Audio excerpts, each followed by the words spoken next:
Even if Eris kills Baron, he should not be able to guarantee that he becomes High Lord, right? That is not how the magic works. We are told time and time again that is not how the magic works. Eris knows a bunch of shit, and Eris seems pretty determined that he can manipulate whatever this magic is to give himself the throne, right? I don't really know what's going on.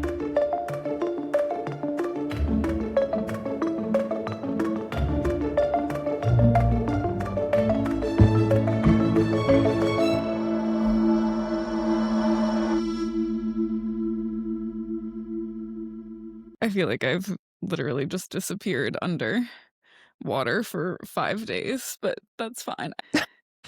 I was pretty sick from Tuesday afternoon all the way through like the night of Thanksgiving. Oh, that's so brutal. So I was like okay for the flight, but like my sinuses definitely hurt like around my like orbital bones, you know? I hate that. When they have like pressure there. Yeah.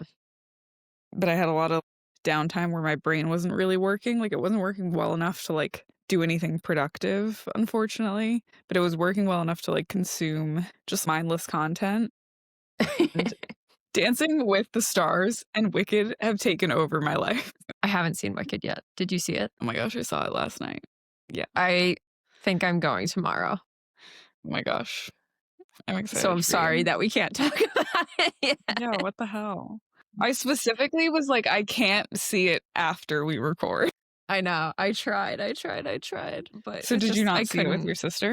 I didn't see it with my sister. I didn't see it with my parents. Everyone was like, we're too busy. And I was like, I thought we had an agreement. I was not seeing it because I wanted to see it with you guys. I thought we had this agreement that we would see this together.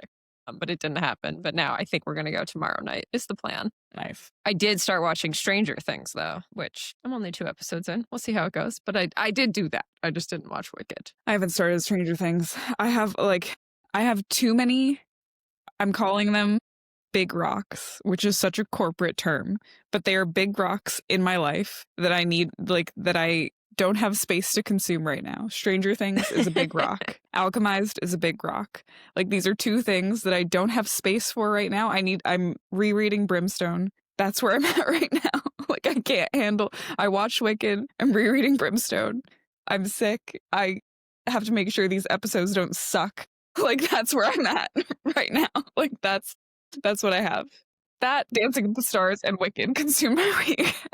I love that you've added Dancing with the Stars to this rotation. That was not intentional. That was TikTok. That was social media forcing it upon me. I didn't want it. Robert Irwin and Alex Earl were thrust upon me. I have to tell you that I only learned who Alex Earl was yesterday because she was suddenly all over my fucking Instagram feed. And I was like, because of Dancing with the Stars. And then I found out it was because of Dancing with the Stars. And Correct. I was like, is this 2001? Like, what's happening here? I have seen her dance no less than 500 times. And I found out after the 200th time that she didn't even win. And I'm like, why am I hearing so much about this? She didn't even win. I mean, they're doing a good job of staying relevant. Like, I guess they're just getting influencers. A big push. Yeah. Big marketing for push. Them. Because I gotta be honest, I had no idea Dancing with the Stars was even like still on until I kept seeing clips of Steve Irwin dancing shirtless. I was like, what's happening? Steve Irwin is rolling over in his grave that you just confused him with Robert Irwin. Sorry, I am not up on my animal keepers, okay? I'm sorry. That's not one of my big rocks, so to speak. Yeah. Robert Irwin. He's very cute, though. He seems like a sweet man. Yeah. It seems like a cute show. I don't know. And it is available for streaming on, like, I don't know what it's on. Disney Plus? I don't know. We have everything. So Probably. That was on in the background while I last minute prepped for this yesterday. Yeah. Well, they had a Wicked episode where they danced to all of the numbers from Wicked Part 1. Part 1. Okay. See, I'm not even listening to the soundtrack for Wicked Part 2. I'm like, if you listen to the soundtrack for Good before seeing For Good, you've spoiled the whole fucking movie. The whole point is the music. I don't get it. But that's just me that you personally. Feel that way because I feel like most of the people who are going to see it already know most of the soundtrack. Like, they did add new music, which is part of the whole thing. Yeah. I recognize that I'm weird in that I don't want Wicked for Good to be spoiled for me. It's already been spoiled. Like, I know what fucking happens, but like, I don't know how it plays out, but it's different in the book. I know it's different in the book. It's completely different in the book. Yeah. I understand that it's different in the book. I've read the book and I've seen the show. I understand. Right. So I don't like it's different. And they do. Yeah. I won't say Yeah. anything, but yeah, I understand what you're saying. I get it. Anyway. All Okay, right. Well, turns out that we can't talk about any of this. sorry, all the banter. We prepped the wrong banter. I watched Stranger Things, you saw Wicked, and now we have nothing to talk about. Now we have nothing to discuss. And you haven't watched Dancing with the Stars, and really neither have I. Just it's taken over my life, so I decided maybe I should get up to speed on it. And the Wicked numbers were very cute. They were cute. quite good. That's good. And there's a lot of this is meant with all respect. There's a lot of blondes on Dancing with the Stars, so there were a lot of great Glindas. Oh, that's good. Yeah, a that lot makes of great sense. Glindas. Are there many green people on Dancing with the Stars? Well, they dressed it up. They did some They green. made it work. Yeah, They made it but they work. didn't That's do good. any full body paint or anything like that. They just like made somebody else green themed. Got it. Yeah. Nice. Yep. Well, I'm glad. We'll talk about Brimstone at the end, I guess. Yeah. In reading corner. I mean, it is what I'm reading. Spoiler for the reading corner. It's currently what I'm reading again. Yeah. I just finished it, and I very calmly I went to chapter 1, page 1. Like, just like, okay, understood. I'm gonna start it right over. That's all we'll say for now. All right. Hi, everyone. I'm Abby. And I'm Ronnie. And this is Dragons in the Details, where we pick apart our favorite fantasy series over the course of an undetermined number of episodes. This episode is not about Brimstone. This season, this episode is about A Court of Thorns and Roses, the series, also known as ACOTAR by Sarah J. Maas. Disclaimer, these episodes will contain spoilers for the entire ACOTAR series. We will announce any other Maasverse spoilers ahead of time, and we keep them to the end. You guys know this by now. We have an ACOTAR section. We have a Maasverse section. Again, plug for the Maasverse. We love the Maasverse. If you haven't read the Maasverse, highly recommend. Read it. We're enough episodes in at this point that I expect you guys to be at least through like one of the series at this point. Yeah, I mean, Crescent City's only 3 books. 3 books, each of which I believe are over 90 chapters. Yeah, which, I was going to say, it might be like 2/3 the length, though, of Throne of Glass. Yeah, I mean, like, look, I'm not going to sit here and say every single word in Crescent City is needed. They are tomes, but they are good. They are good. They're good. So that's our plug for the Maasverse. Disclaimer, this podcast is rated R. Do not listen with your children. Each week, we dive into a specific topic in depth. This week, we are focusing on the actually most morally gray character in this series, Eris Vanserra. Ronnie, real quick, before we dive in, I had a great time prepping for this episode. I thought this was super fun. How did you feel about it? Like, Eris is just so fun. So I went in, I think you know this, I went in kind of already an Eris fan. I already know that I like Eris as a character. Like, I think he's fun. I think he's actually morally gray. Like, I don't really quite know what I'm going to get out of him yet. Yeah. I came out really liking Eris. Yeah. Like, I am an Eris fan. Team Eris. Like, I'm very excited, actively excited about Eris. But we'll see whether you agree with me. I don't know. I'm excited for where it's going to go. I'm pretty excited. I'll tell you right now, my Pre-cog corner theory is fucking crazy. So I'm excited about it. We'll see where it goes. I think this is going to be a good episode. We're coming with receipts. We have quotes to back up any theory, so you can follow along if you're skeptical. Ronnie, do you want to do announcements? Yes, announcements. As always, deep dive music brought to you by Schwoodley, SCHWOODLEY. That is a real artist that plays real music. He does our deep dive jingle. They're great. Check them out on Spotify if you like our deep dive music. And also, I think we have a social media milestone. 10K on Instagram. We hit 10K on Instagram. For following us there. And Abby, do you want to talk about your social media milestone? And you personify the Instagram stories that are shared. So I feel like you deserve to make a little announcement to the Instagram The meme that I followers. shared? Yeah. No. I'm talking about like you repost stories to Instagram that have personality behind them, I feel. Oh. And so I feel like you should make the We little hit 10,000 on Instagram, and it's great. And we love you guys so much. And thank you all for following along, whether you are new, whether you've been following us since day one. We love doing this, but we love doing this because we love interacting with you guys. Like, that is the best part of this. So just, you know, we're so happy you're here, and thank you. And we think this is a great little community that we're growing here. And yeah, we're just very thankful. Even though last week was our Thanksgiving episode, this week we're thankful. We're so thankful. Yeah, but really, we love. I don't think either of us ever imagined when we started this podcast in April, March. I don't know. I think in March. I think we went live in March, which means we started probably in February. Yeah, that we'd be at 10,000 followers on Instagram within this year. Like, that's pretty fucking crazy. I thought when we hit 1,000, I was like, well, this is probably as good as it's going to get. Yeah. Like, We've got everyone here. Yeah.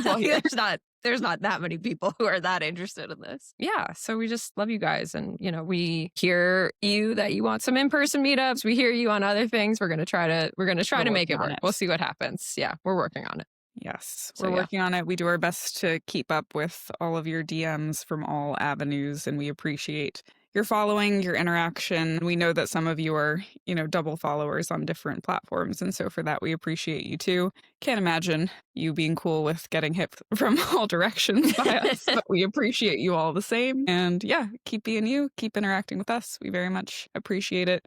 Every once in a while, I mean, I follow the pod on Instagram, obviously. And every once in a while, I will be hit with a story that Abby has reposted. And I'm just like, you've taken it too far this time. But you never actually have. But every once in a while, my reaction is like, what the fuck is this account? And then I'm like, it's us. And it was the Gollum ornament. The Gollum ornament was like, what? Literally, who am I following right now? And it was us. Okay. Here's what happened.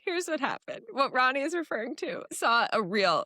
Hallmark has made, and I think I have to buy this, so I kind of want to keep my voice down. I can't believe you haven't bought it yet.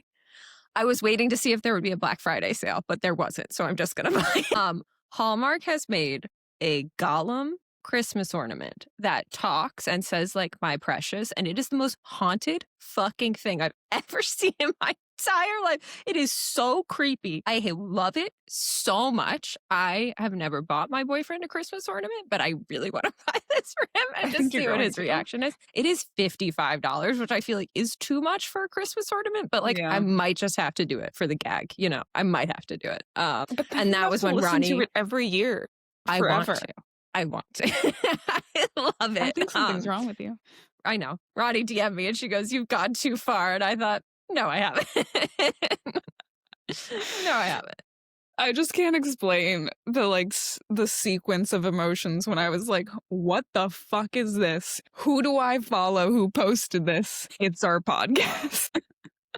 So if you guys are wondering, we truly do post different things on TikTok and Instagram, if you can't tell by now. Yeah. So it is kind of worth the double follow. Also, that is one of the sadder things about TikTok is it's just like not quite as personal. Like TikTok stories are not as much of a thing, so you don't see as much of the human behind it, but that's okay. Occasionally people will DM our Instagram and they'll be like, hey, Abby. And I'm like, oh, you guys actually listen to the pod. You know that I do the Instagram. Oh, definitely. Which is great. Definitely know. Yeah. And I will say every once in a while, Ronnie will also DM me on our Instagram and be like, oh, this one made me laugh so hard. And I'm like, okay, if I made Ronnie laugh. Yeah. The memes do crack me up, but also I am the target audience. So there's that. Yeah, but you were like part of the formulation of the memes. Like, I know. Yeah. But we do laugh at ourselves. All the time. Yeah. So all right. Well, so thank you for everyone on this journey with us. We love you guys. You make us laugh. We hope we make you laugh. We're just having fun here. It's just a big fun, very nerdy book club that we've got going on here. Yes. Yeah. All right. I think that's it for announcements. Back to you. COSMS. Do you have any COSMS? Do you want to go first? COSMS. And if you're new here, COSMS stands for corrections, omissions, social media, shout outs. I do have a COSM, yes. Okay. I have a fun, it's truly just social media shoutouts. This social media shoutout is dedicated to everybody who contributed to the what music does Rhys listen to discourse that followed our last couple episodes fun question, which was, if Rhys lived in our world, what music would he listen to? And we got a surprising amount from all avenues of just like pile-ons to this question. And I wanted to share some opinions because I thought, there were things that I hadn't considered, and when people brought them up, I was like, I 100%, I 1,000% actually agree with this. So one shout is for the Gen X on YouTube. The Gen X says that they think Rhys is a showtunes girly. I'm totally with you. I specifically think that he would get down to some Andrew Lloyd Webber. I think Andrew Lloyd Webber specifically, and I think we talked about this, Abby and I, Phantom of the Opera specifically. In some ways, he kind of embodies the Phantom of the Opera. If the story ended very, very differently, meaning the Phantom of the Opera actually got picked and was not, unfortunately deformed and happened to be very, very beautiful and did win the woman in the end. Spoilers, I guess, for Phantom of the Opera. Yeah, I was about to say, I don't remember how Phantom of the Opera ends, but Come on, now I guess I don't need to see The Phantom it. of the Opera has been out forever. The Phantom of the Opera. If you don't, Gerard Butler, Emmy Rossum, they do a phenomenal job. Everybody go watch the movie. It's very, very good. Gainer Spence 3 on YouTube said that they think Rhys listens to classical music, which I think is kind of what you were getting at, except for then you took it to rap. I think he listens to classical compositions of popular music. Yeah. Yeah. I don't know how rap specifically would work, but Jay-Z would make sense. Dramatic theatrical scores and epic movie soundtracks. I totally agree with this as well. I started listening to, I think I texted you this too, Hans Zimmer Spotify playlists at work, and I was like, wow, Rhys would totally fly to Valaris to this music. Fly over Valaris to this music, epic theatrical scores. Totally agree with this. And then my favorite shout out is to Sid Kid on Discord, which basically sparked a full discussion on the Bat Boys music tastes in general. But Sid Kid basically said they totally agree on classical dad rock for Rhys, but could also see him being low-key a Nickelback fan, which seems like kind of a dig. I don't know about Nickelback, but this did devolve into kind of a delightful conversation about how Cassian would listen to ska music and pop hits as his guilty pleasure. I agree with the pop hits. I guess I could see the ska music. I guess I could. And Azriel listens to emo pop punk, which certainly, obviously. 100%. My Chemical Romance, My Chemical Romance, Sirens, Pierce the Veil, all that. All of it. Someone also commented on Spotify, I don't remember who it was, but they said they could totally see Cassian being a closet Swiftie, to which I was like, 100%. Yes. That's exactly what he is. Closet. Yeah. Would he hide it in the closet? He doesn't really seem like somebody who hides things in the closet. I just think he's I sing Taylor Swift in the shower guy, but that would work. Yeah. Maybe he doesn't feel the need to sing it out in the open. Yeah. Great fun question. That was you always do the fun questions. That was a great one. Guys, I lost fun questions privileges because Ronnie was like, these aren't fun questions. They were just deep dive questions. I know. We just started the episode. I know. I'm sorry.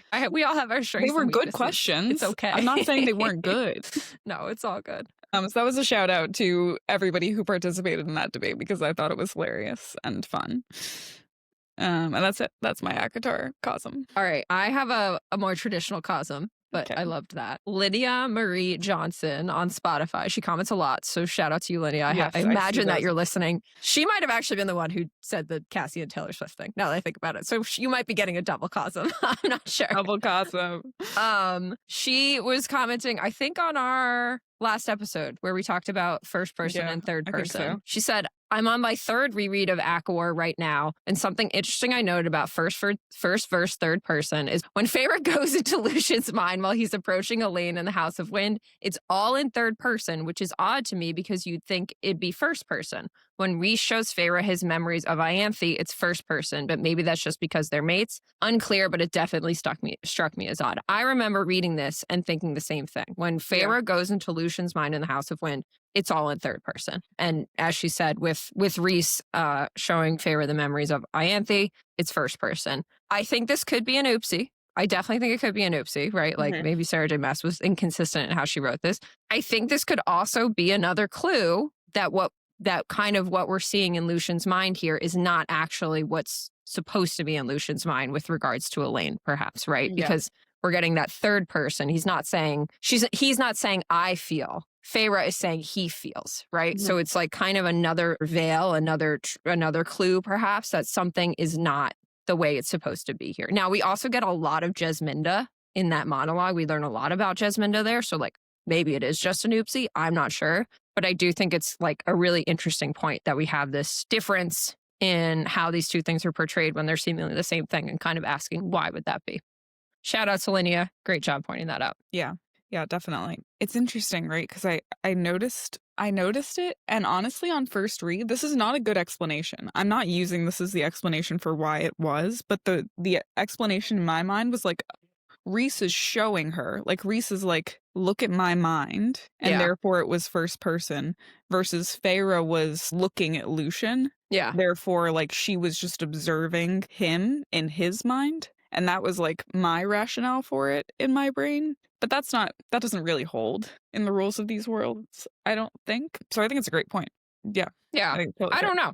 It could be that too. Like it's a invitation versus an intrusion type thing. If there was intention behind it, I'd love to hear that intention. You know, someone asked Sarah J. Maas that question. You know, why was there a difference between these two things? Add it to what the was coffee that shop choice? list.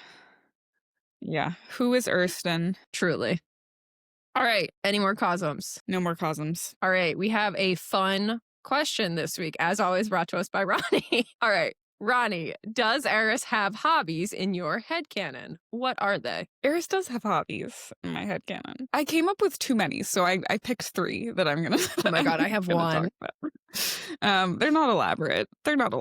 I just found myself really, really liking Eris, and I always answer the fun questions at the end of the episode. One, I think that Eris is like kind of a dog dad. I think he's a dog dad. So I think he has a morning routine with his hounds. And I think he like feeds them good food. Not like snobby person dog food, but like meat.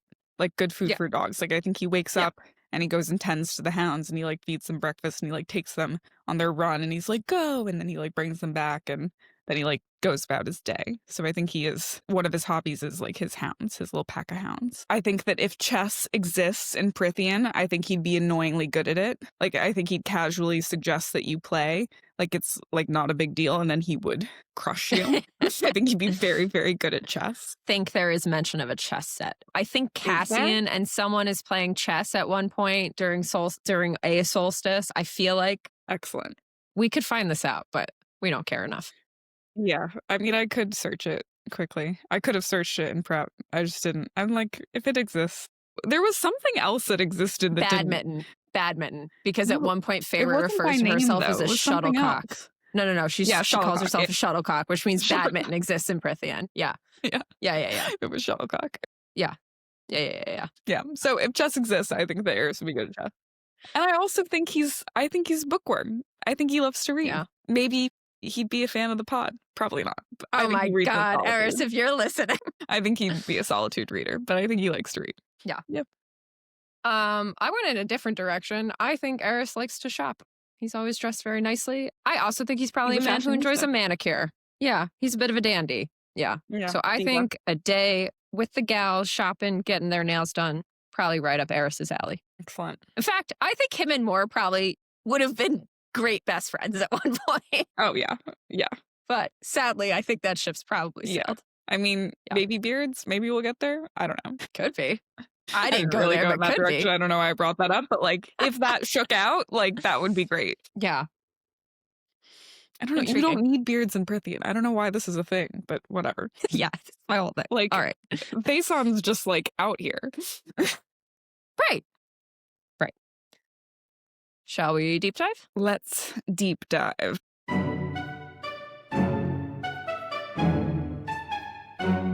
Okay, Abby, what are Eris's powers? All right. I don't have, thankfully for Eris, it's not like a crazy long list. Like it's not that long. It's nothing super long. Don't worry, I still have something wackadoodle in here. First thing, fire. He wields fire. I didn't pull a quote for that one, guys. Like, he definitely wields fire. He melts the ice when Feyre and Lucian are escaping to Wintercourt. His hands are often wreathed in fire. He restrains Feyre with a fire gag when she's on the ice. He wields fire, much like everyone else in the Autumn Court, or most people in the Autumn Court. He has mental shielding. So we know he has this because we have the quote, "I knew it was a matter of time before one of you arrived to take care of my memory as well." Eris tapped the side of his head with a long finger. "Too bad for you. I learned a thing or two about Daemati. Too bad for my brothers that I never bothered to teach them." So we know that Eris has some degree of mental shielding, which I actually think is kind of interesting because Rhys at one point said that all High Lords learn how to do this, but it seems like Eris knows how to do this. We don't know if Baron knows how to do this, but Eris knows how to do this and his brothers don't. So kind of like, why does that disparity exist between what Rhys thinks, what Eris knows, and what his brothers know. Yep. Winnowing. He can winnow.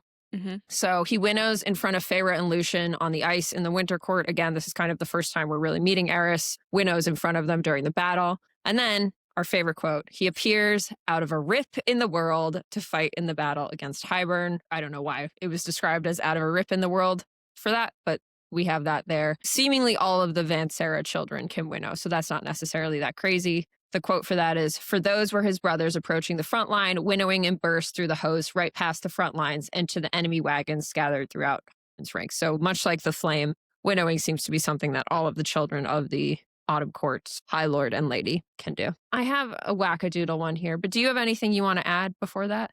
A wackadoodle one as well. What's your wackadoodle? He seems to have a notably unnaturally good sense of smell. Oh, I didn't even have that, but you know what you're talking about. All right, let's do it.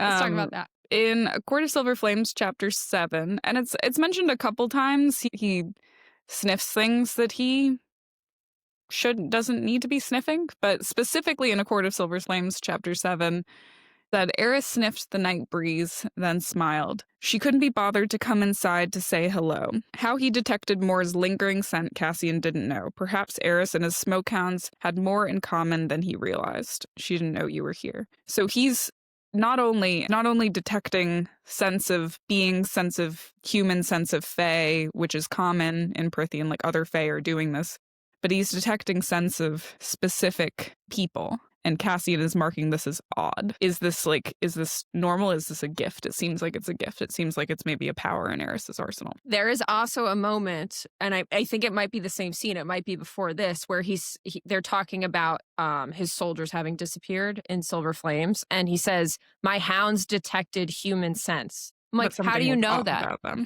How do you? Yeah, but he said like my hounds confirmed that they were human. I'm like, how on earth could hounds? Yeah, how are you speaking that? with your hounds? Yeah, how is that possible? Yeah, well, I mean, I think like scent hounds in general, like someone has figured out how to confirm what hounds are smelling. Like that's kind of their whole point. But it's like a trail, yes, but like how would you confirm that it's a human scent, you know? Well, not only were the hounds confirming that the scents were human, but they were also saying that something was slightly off about them, right? Because these were the humans that were being controlled by the crown. So it was like something that was slightly off. So how are you getting from your hounds that the scents are slightly off about them? Like, are you chatting with these hounds? Is something about you hound yourself? Like, we haven't seen all of High Lords have a beast form. We haven't seen Baron's beast form. Like, we know that Eris's insignia is a hound. So, like, is that the Autumn Court's beast form? Does Eris already have, like, an affinity towards that somehow? Yeah, I don't know. I did just have a thought, but we can't talk about it right now. I know. I have the same one. Okay. I had an idea that he could potentially, and this is wackadoodle, potentially give his power to others and imbue others, specifically Feyre, with power. The reason I kind of think that is because when he's hunting down Lucien and Feyre in the Autumn Court in ACOTAR, I think this is actually a really interesting scene to re-examine now, right? Because we know at the time we thought Eris and Baron were in league, right? And Eris just wanted to capture Feyre and Lucien and return them to Baron, right? But actually, when you go back and read Silver Flames, it seems like that was probably not the case, because he hates Baron and he wants to overthrow Baron and he wants to be in league with Rhys. So it would actually probably be much more beneficial to him to return Feyre to the Night Court. I don't know that that's actually what happened, but it's just a kind of interesting thing to think about. We also have this quote from Silver Flames chapter 14. "You've turned into quite the little traitor," Rhys said, stars waking out in his eyes. "I told you years ago what I wanted, High Lord," Eris said. Which means that he has been plotting Baron's overthrow for years at this point, right? Like it didn't just start in Silver Flames. This started years ago. So he's been quietly working against his father for years. Feyre feels her fire magic start to come back right when Eris shows up, right? So the quote for that is, "Eris merely said to me, cold and bored, 'Get up.' I felt it then, stirring awake as if some stick had poked it, as if being here in this territory amongst its blooded royals had somehow sparked it to life. boiling past that poison, turning that poison into steam. I caught Lucian's eye, and he saw the sweat beating on my temple, my upper lip, as my blood heated. So that's in ACOTAR chapter 12. So Eris shows up, and then suddenly she feels her fire power come back. And she seals Eris and his brothers in the cave with flame, right? And so the quote for that is, and as Eris's shove caused him to get on uneven footing, I turned my propelled step on him. Twisting so fast he didn't see me get into his open guard, I drove my elbow into his nose. Eris stumbled back, flame slammed into the other two, and Lucian hurtled out of the way as they shouted and fell deeper into the cave. I unleashed every drop of the flame in me, a wall of it between us and them, sealing his brothers inside the cave. Eris can winnow. We just went over this. Eris can winnow. Why was he trapped in that cave? That doesn't actually make any sense when you think about it, right? So did he let them go because he actually was on Rhys's side for all of this, right? So like, yeah. The cave-in doesn't make any sense. Yeah. Right. I'm totally with you. I totally thought he was helping Feyre in that moment. I didn't think he was transferring power. I think my annotation, I can find it, was, is he burning the Feybane out of Feyre? Oh, that's like, interesting was he just too. burning the poison out of her in that moment? Yeah. Because I think it was wearing off. I think it was like kind of starting to wear off right when they were showing up, right? Because she was like slipping into Lucian's mind when they were sleeping the night before. She was, and yes. then her flames start to come back. Yeah. So could he somehow burn off the poison? Yeah. And Lucian, right. It's interesting. What comes back is specifically fire, which is Eris's power, and Lucian's fire comes back at the same time. And she says it might be because of the land. And we know there's something about the land imbuing the magic. It does make sense. But also we have Eris, who we know is kind of a double agent in this scenario, leading the charge against them. And they mysteriously don't capture them, right? And what happens is her power comes back, only the fire power. And then it disappears again. And then when she gets back to the night court, she's like, okay, she's healed again. Let me just see. Yeah, when they try to get away from Eris, her magic is gone again. So the quote for that is, I tried over and over to shout down the bond to Rhys, to winnow, to grow wings and attempt to fly us out of the mountain pass we trudged through. The snow waist deep and so densely packed in places we had to crawl over it, our skins scraped raw from the ice. But the Feybane's stifling grip held the majority of my power in check. ACOTAR chapter 12. So it's exactly what you're saying, right? Like Eris seemingly is somehow able to burn away this magic or give her firepower. We don't know, but give her tools to defend herself in this scenario. And then in that same chapter, beyond the mountain, a great ice plain sparkled into the distance. It would take days to cross, but it didn't matter. I'd awoken with enough power in my veins to warm us with a small fire. Slowly, so slowly, the effects of the Feybane ebbed. Her and Lucian are literally able to take down a cave with fire in the preceding chapter, right? And it's not like, we don't really have this notion of magic being like spent here, right? Like it's like the Feybane wears off or it doesn't. So why is she able to like have this little scene where she can take down the cave and then she has to recover again? Wasn't there a point in this scene as well? And I'm working completely off of memory, but it seems like you have it up, so maybe you can look. Wasn't there a point in this scene where she threw her flames into Lucian's blow as well? There was. So maybe that's what was happening. Is Eris just like throwing his flames into her? Magic. Yeah. So maybe it's not he's actually like imbuing her with power, but maybe he's like, well, kind of the same thing though. Yeah. But I think it's an interesting scene to go back and reread because this is Eris's MO, right? You think he's working against you, and then he says, look again, go look again. And actually, like, we have it with Moore, we have it with Lucian. I think we have it here too. Like, actually pay attention to what happened and what I did, and don't have your preconceived notions of my motivations in your head, which is, we love a character like that. Does that quite a bit. Yeah. Cool. Yeah. The only other quote I have for this is when he tracks them down in Winter Court, Feyre even mentions how slowly he seems to be pursuing them. So the quote is that water splashed beneath my boots, thawed ice. Eris had to be either expending all his power to get through millennia of ice, or he was just doing it slowly to torture us, right? Or he was doing it slowly to give you a chance of escape. So just an interesting chapter to go back and reread if you're looking. Cool. Anything else on this one? Nope. Cool. I think it's the shortest list of powers. Oh my God. Had.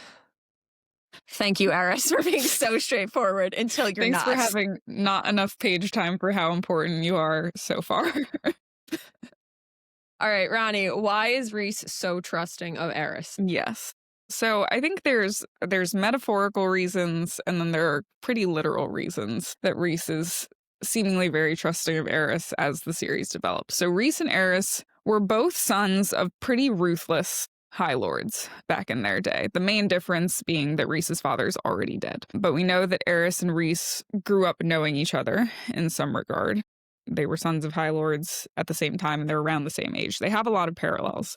Rhys's father and Baron sound like very similar figures, with the main difference being, other than Rhys's father being dead, that Rhys's father seemed to genuinely love and was mated to Rhys's mother, while Baron really married the Lady of the Autumn Court with the purposes of creating good bloodlines. Rhys put on a show for a very long time, like basically until the events of A Court of Wings and Ruin, as a tyrannical figure. And I think he sees beneath the surface of Eris's facade, and we get a few clues that this might be the case. Basically, that Eris seems to be a Rhys figure, just like we were just talking about. Eris has made clear that he made clear in as clear of a way as he can, right? Because he's still in the era of what Rhys was, basically in Amarantha's rule and before it. He is forced to do things that he doesn't agree with by his father. And he's held accountable to actually doing them because he's accompanied by his brothers in most cases, who are very much also pieces of shit and seem to be actual pieces of shit, unfortunately. Just like football meathead redheads is how I just picture that. We don't even know, I mean, we'll talk more about this probably, but we don't even know their names. Like, they're not, Sarah J. Maas has not even deigned to tell us their names because they just aren't worth it. They're just pieces of meat at this point. We are given a hint to him being forced to do these things when he explains why he hunted down Feyre in that scene that we just talked about. And he says there are forces at work we've never considered, when more references their backstory. So that's in A Court of Wings in chapter 26.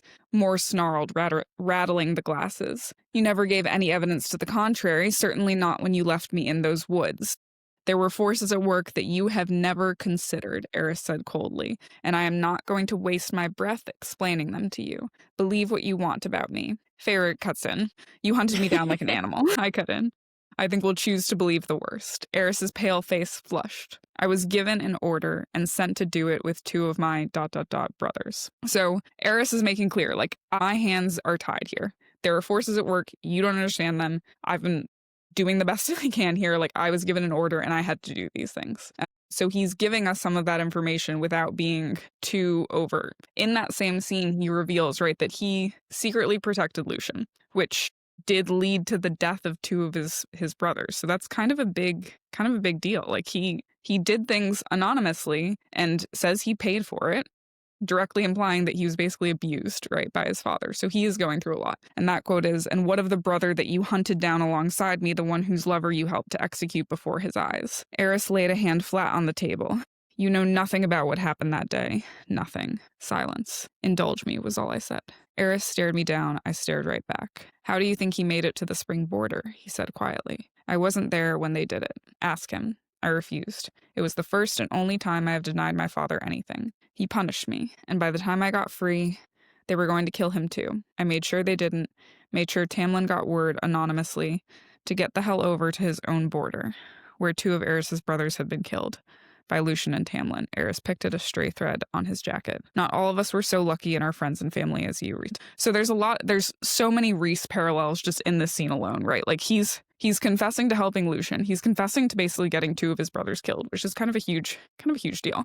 And he's picking at a stray thread on his jacket, which is a Rhys it's a Rhys move. Rhys move till the end of time. Rhys's trademark. And so I think Rhys is, aside from the overt tells that we'll get to in a second, like, Rhys has been picking up probably for a long time on these clues of Eris actually being a better character than we were led to believe, and being caught basically between a rock and a hard place because of his father and what he's being held to do. And then finally, he implies that he might have had actually somewhat, I say somewhat because we know he did a really shitty thing, but somewhat decent intentions, at least when he first ended the betrothal with Mor. He ended the betrothal. He did not nail her womb. He did leave her. But later in that same scene, all ACOTAR chapter 26, Eris said, "I wouldn't have touched you." And he also says, "I knew why you did it, so I gave you your freedom, ending the betrothal in no uncertain terms." And he says, "There are a few things I regret.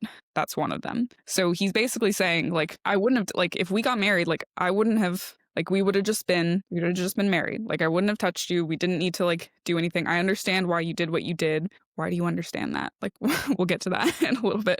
But like I regret this and I'm sorry. Eris has made clear in that moment and probably to Rhys beforehand that he's not a bad guy. Now to the, in my mind, potentially obvious flags. Eris has let Rhys into his mind before to establish trust. So we know of a specific example of that. And I think it's just a nod to the fact that it's probably happened before. In A Court of Silver Flames, Eris had bought more time. And she says he'd invited Rhysand into his mind to see exactly why he'd convinced Keir to indefinitely delay his visit to Velaris, and only Eris had that sort of sway with the power-hungry Keir. So if Eris is at the point where he is inviting Rhys into his mind to confirm truths, like that's a pretty big, like what else has he done that for, you know? I mean, there's two options there, right? He's either telling the truth, or he's been trained by a Daemati and he's or lying. he's been trained by a Daemati. Yeah. Those are the options. Regardless of whether he's being honest or dishonest, I think that is why Rhys is trusting of I agree. Eris. And aside from that, Eris has just showed signs of being a decent person in other ways, right? He's protective of his mother. He positions himself between Danger and his mother in the High Lord meeting.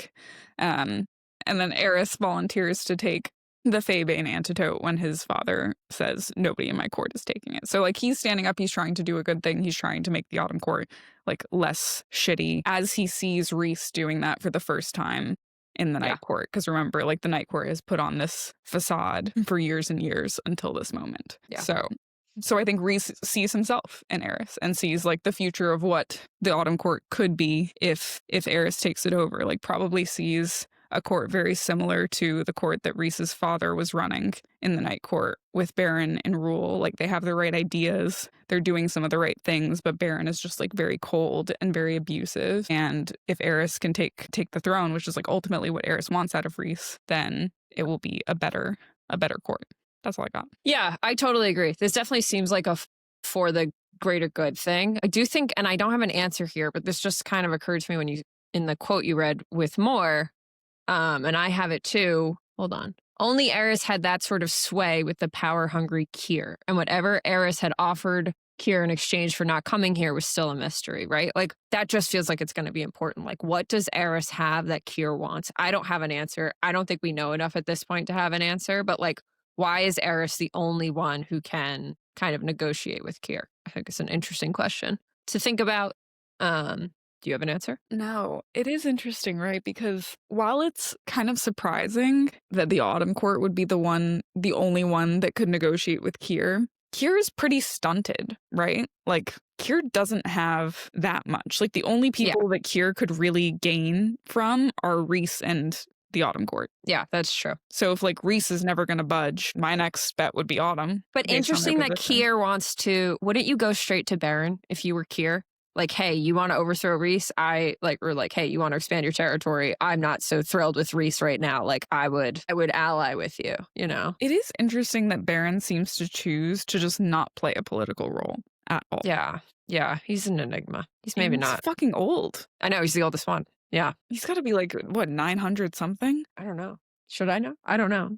I know he's the oldest High Lord. Well, if Eris is 500. Yeah, Eris is 500. Yeah. And Rhys's father was like 900 when he died. Yeah. Maybe he's 1,000. I don't know. God. Anyways, it is interesting that Eris is out doing a lot of the politicking on behalf of the Autumn Court and not the Autumn Court and not Baron. Yeah. I'm just reading through deciding if I want to include anything here. Yeah. So the only thing I think I'd point out here, I agree with everything you said. And what I'm about to say might be somewhat outside of the bounds of this question, but I also think it might point to, and maybe Rhys has realized this too, except that he's not actually a real person.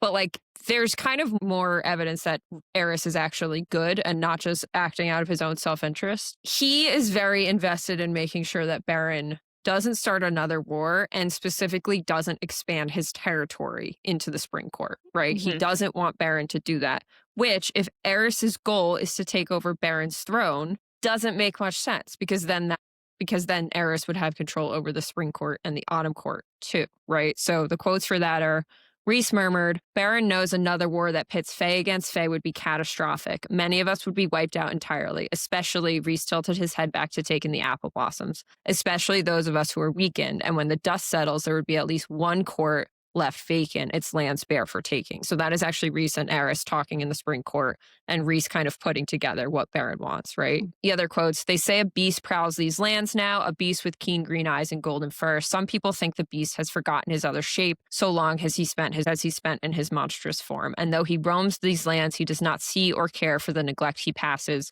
the lawlessness, the vulnerability. Even his manor has fallen into disrepair, half eaten by thorns. The rumors fly that he himself destroyed it. Eris and Rhys held each other's gaze. Eris said, you've been trying to bring Tamlin back for a while, but he isn't getting better, is he? Right? So this is Eris specifically saying, Rhys, you have to get Tamlin back or my father is going to take over the spring court, right? And for Eris, it doesn't make sense for him to try to prevent this if he's just after power and territory and land, right? Because it's not like Tamlin doesn't have soldiers that are going to add to Baron's army and make it harder for Eris to overthrow him, right? Like that's a specific thing that Tamlin doesn't have soldiers anymore, right? So it can really only benefit Eris if Baron does take over the spring court. But he's saying, and we don't know why, but like it has to maybe be out of the goodness of his heart, right? But he's saying, you can't let this happen. This is not good. We need Tamlin back in fighting form. Right. So I think maybe Rhys sees that too. I think that's just another piece of evidence for Eris's goodness. Yeah. But then, you know, the way he approaches the inner circle in Silver Flames is basically like blackmailing them. And even in Akor is basically blackmailing them into helping him. Right. He's like, I'm going to tell Baron that Feyre has some of his power if you don't help me. And I don't know why that needs to be the dynamic. Right. I don't know why Eris feels the need to be like, hey, I'm going to threaten you instead of I'm just going to talk to you and tell you what's happening and tell you that I want to help you. So I do think it's interesting and very Rhys coded, basically. Yeah. I think it is still like, I know both of us seem to, I don't want to speak for you, but like both of us seem to believe that Eris is going to turn out to be a good character. I will say, I think it's still being painted very much like a Rhys picture that doesn't have a clear ending yet. Like he is very much he is the most morally gray. Like you don't really know. Yeah. I don't I really would agree. feel like I know what's going to happen. Like if he went the other way, I couldn't say that I'd be that shocked.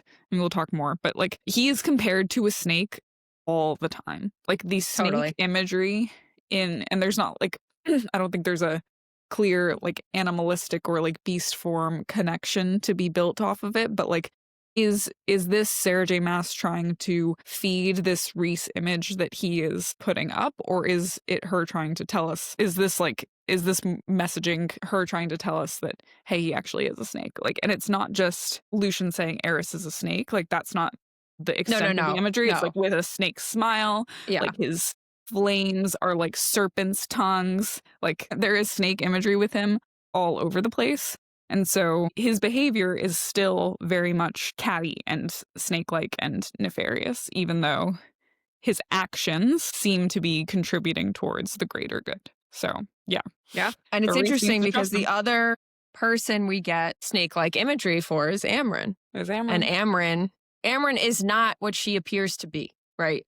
Like, we know that. Like, Amren appears to be Fae, but she is not Fae. So it's like, is there some kind of connection there?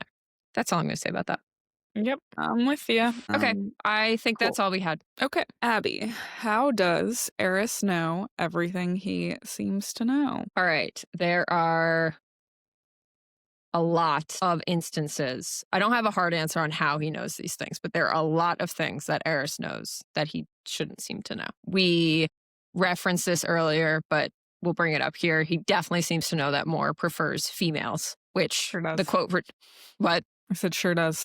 Sure does. The quote for that, I apologize if we already read it. Eris looked between them, smiling faintly, secretly, as if he knew something that Azriel didn't. Azriel is a spy master, and he doesn't know this, okay? I wouldn't have touched you, he said to Mor, who blanched again. But when you fucked that other bastard is interesting too, right? That other bastard. Like, you're not a bastard, Eris, are you? A snarl ripped from Rhys's throat at that, and my own. I knew why you did it. Again, that secret smile that had more shrinking. So I gave you your freedom, ending the betrothal in no uncertain terms, and what happened next, blah, blah, blah. We already read that. The people that know that Mor prefers females are seemingly Mor, Feyre, and the dead human queen that Mor had an affair with 500 years ago, and the patrons at Rita's, to be fair. However, Rita's is in a secret city that no one knows about, right? So, like, I don't think Eris is, like, going to Rita's and hanging out with them. So either Eris found out about Valeris and immediately started trying to track down information about his ex-fiancée, which doesn't seem like a great use of time, or something else is going on here. I don't know what that something else is, but when you think about who actually knows this, there's not that many people. Well, and look, full disclosure to our listeners, I've not gone through this math. I've seen the discourse about the math leading up to Mor's age during this entire thing, during like the age when they were betrothed. I mean, seems like she may have been very young. Okay. But Mor says that she knew from a very young age that she preferred females, right? I think it's a good point. This happens when Mor is, I believe, 19 or 20, right? So she's not going to Rita's yet, right? There's not a lot of time to have found out this secret. So Feyre's also off the table because obviously she doesn't exist yet. And I don't think the war has happened yet. So literally no one knows, actually, when Eris does this, as far as we know. So how does Eris know? Okay. Second point. He seems to know that Lucien is Helion's son. The quote we have for that is, well, Feyre says at one point that people have mused that Baron's High Lord status might pass to Lucien because his flames are so powerful. But then she realizes that Lucien is in fact Helion's son. So the quote for that is, I wrap my head around it. Lucien, not Baron's son, but Helion's. His power is flame, though. They've mused Baron's title could go to him, right? So seemingly to everyone else, Lucien is Baron's son. Only Feyre has figured out and then told Rhys that he's actually Helion's. Then she realizes that Eris must know because Eris does not see Lucien as a threat to his potential throne, right? I'm using throne in quotes here. So the quote for that is, why Eris didn't want him dead. He wasn't a threat to Eris's power, his throne. I swallowed. Helion has no idea, does he? It would seem not. The Lady of Autumn's favorite son, not only from Lucien's goodness, but because he was the child she dreamed of having with the male she undoubtedly loved. So even Helion doesn't know that Lucien is his son. The only ones that know this are the Lady of Autumn Court and Baron, because Baron does know. We find out that Baron knows that Lucien's not his son, right? Would Baron tell Eris? I don't really think so. It makes him look weak, right? It makes him look like a fucking cuck. Like, I don't think he would tell Eris that Lucien's not his son. So again, we have the question, when there's only two people that know this, how Lucien knows this. Or sorry, how Eris knows this. I don't know why I'm confusing them so much. Anything on that one? Nothing I can say. All right. In A Court of Silver Flames, we have some more weirdness that Cassian even points out. So he knows that 3 of the human queens have scattered. The quote for that is, I have it on good authority that the other 3 queens have scattered to the winds. Cassian tucked away the informations and the questions it raised. How did Eris know that? Briallyn has been residing alone in their palace for weeks now, long before my soldiers vanished. So he has up-to-date, accurate information that no one else seems to have. He has spies. Like, how does he have spies? Who are these spies? Like, what? Yeah, like what network has he tapped into? Well, I mean, I don't know whether you were going to get to this. So if you are, I apologize. But he found Azriel. Who the fuck finds Azriel? He found Azriel. Yeah.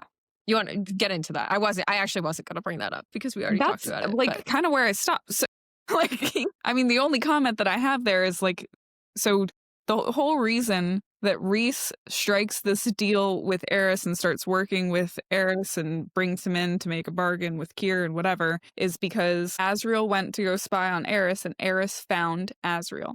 And nobody finds Azriel. He is a shadow singer.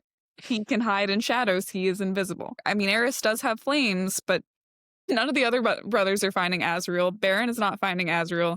Lucien's never found Azriel. How is Eris finding Azriel? He's been trained against the Daemati. None of his other brothers have been. Maybe not even his father. Like, why is he able to find Azriel? Why is he trained against the Daemati? What skill does he have that we don't know about? And again, the only other person that I can remember, I didn't prep this, the only other person I can remember doing this is Amren. Amren says, call off your dog. And she's talking about Azriel, who's gone into shadow form in the townhouse, right? Like, I don't think we ever see anyone else do that. So we're, again, kind of getting an Amren connection, which I think is super interesting.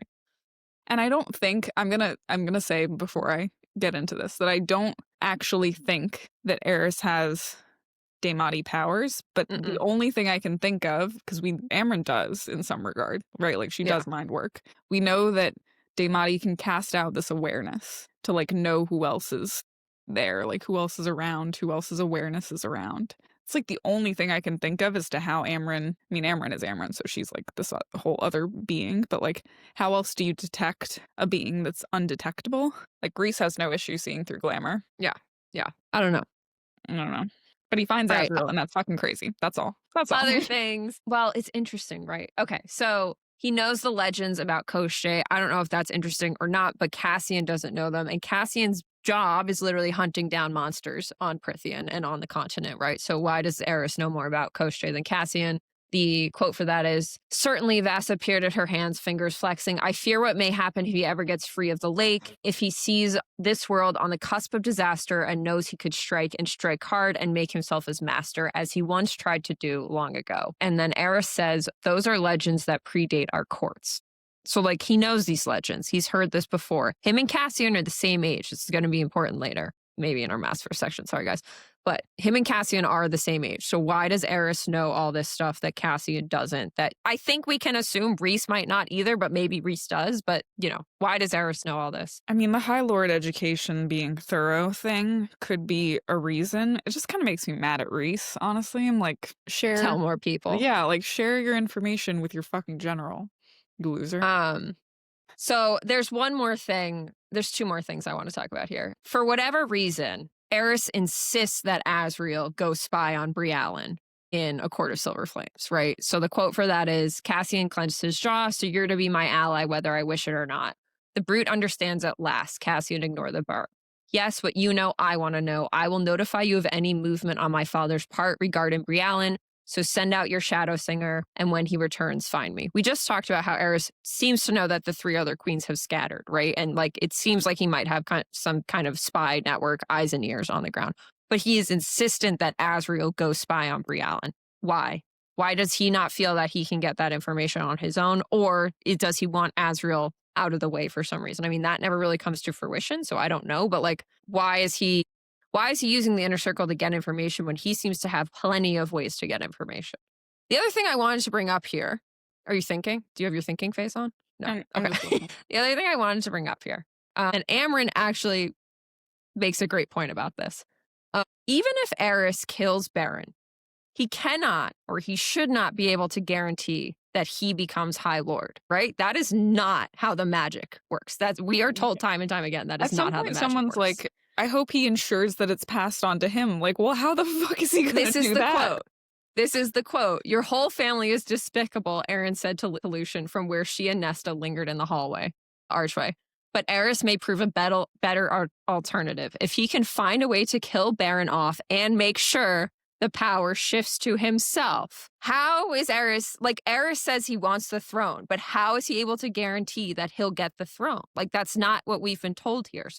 Eris knows a bunch of shit, and Eris seems pretty determined that he can manipulate whatever this magic is to give himself the throne, right? I don't really know what's going on here. So I have small bullet points on ways that this could happen, but I don't really think any of them are what's really happening here. So one, secret Daemati, we talked about this. I don't really think this is a secret Daemati thing because he knows more than what a Daemati would know, right? The three queens scattering, like, that's not really a Daemati thing. That's like a spy network thing. I don't think he's a secret Daemati. He knows more in certain cases and less in other cases. Like, if he were a Daemati, I don't think it works. Could he be a seer like Elaine, right? So we've talked about this. Elaine really knows more about the present than the future, and she seems to be a pretty shitty seer, but maybe we have this seer power, right? Maybe Eris is a true seer, and he's not shitty at it. He actually knows what to do with it, and that would explain how he knows so much. I don't know. Seems like something that someone, maybe Lucian, would have caught on to, but so far, no. Third option, this is actually, I think, maybe my most likely option, but I don't even really think it's that plausible. He traps he has a Suriel. basically. He has a Suriel trap somewhere, or he's working with a Suriel the way Feyre was working with the Suriel. The reason I think this one is plausible is because Lucian knew how to trap a Suriel, right? He knew a way to trap a Suriel. Wasn't a great way to do it. But if he knew, can we assume that Eris is the one who kind of taught him how to do that? And Eris has just had his own little Suriel friend helping him out throughout this entire series. I don't know. Those are my 3 options for ACOTAR only. I mean, the only... Yeah, I mean, I'm thinking in ACOTAR only guardrails. I mean, the only other thing that I could think of is this part of why he is so bent on this alliance with Keir in the Court of Nightmares is for artifacts like the Veritas Orb and like some of the other stuff that Keir has access to in that trove that seems to, like the Ouroboros, not specifically the Ouroboros, but like there seems to be stuff down there that just tells us things. Yeah, and Keir's family has powers. The truth power. Yeah, that's really intriguing. However, yes, I think that makes sense why he's seeking the Alliance, but the Alliance fell through for the past 500 years, right? Yeah, so like he hasn't had it. So how he knows everything he seems to know. Yeah. I don't know. What answers did I actually have? Did I have any answers? I was like, did his hounds find Azriel? That's all I had. Yeah, the hounds, maybe. These hounds follow scents, allegedly, but like they're so protected. They're not sold outside of the Autumn Court. And nobody else is allowed to have them. Like, what else are they capable of? Yeah. I don't know. Yeah. I don't know. At one point, their references, they're called smoke hounds. Smoke hounds. Yeah. Right. What does that mean? Where did that come from? What's the smoke? What is the smoke? Yeah. Don't know. Eris has 12. So, don't know. Don't know how Eris knows everything he seems to know. He seems to know quite a lot. We still know the last nothing. bullet of my notes for this section are, do I have a point here? Question mark. I don't think I do. I know. Yes. Not in this section. It's good to talk about all the things that he seems to know that he shouldn't know. To our He seems to ACOTAR have only a network of listeners, we spies. apologize. This is as far as we could take this at this point. Read the Maasverse. All right. And with that, we are heading into our Maasverse section. So if you have not read the entirety of Crescent City or Throne of Glass, we suggest you leave now because we will start talking about them at the end of this sentence. And we love you. Bye. All right. We obviously had to have a how does Eris know everything he knows Maasverse edition version of this question as well, because there is something.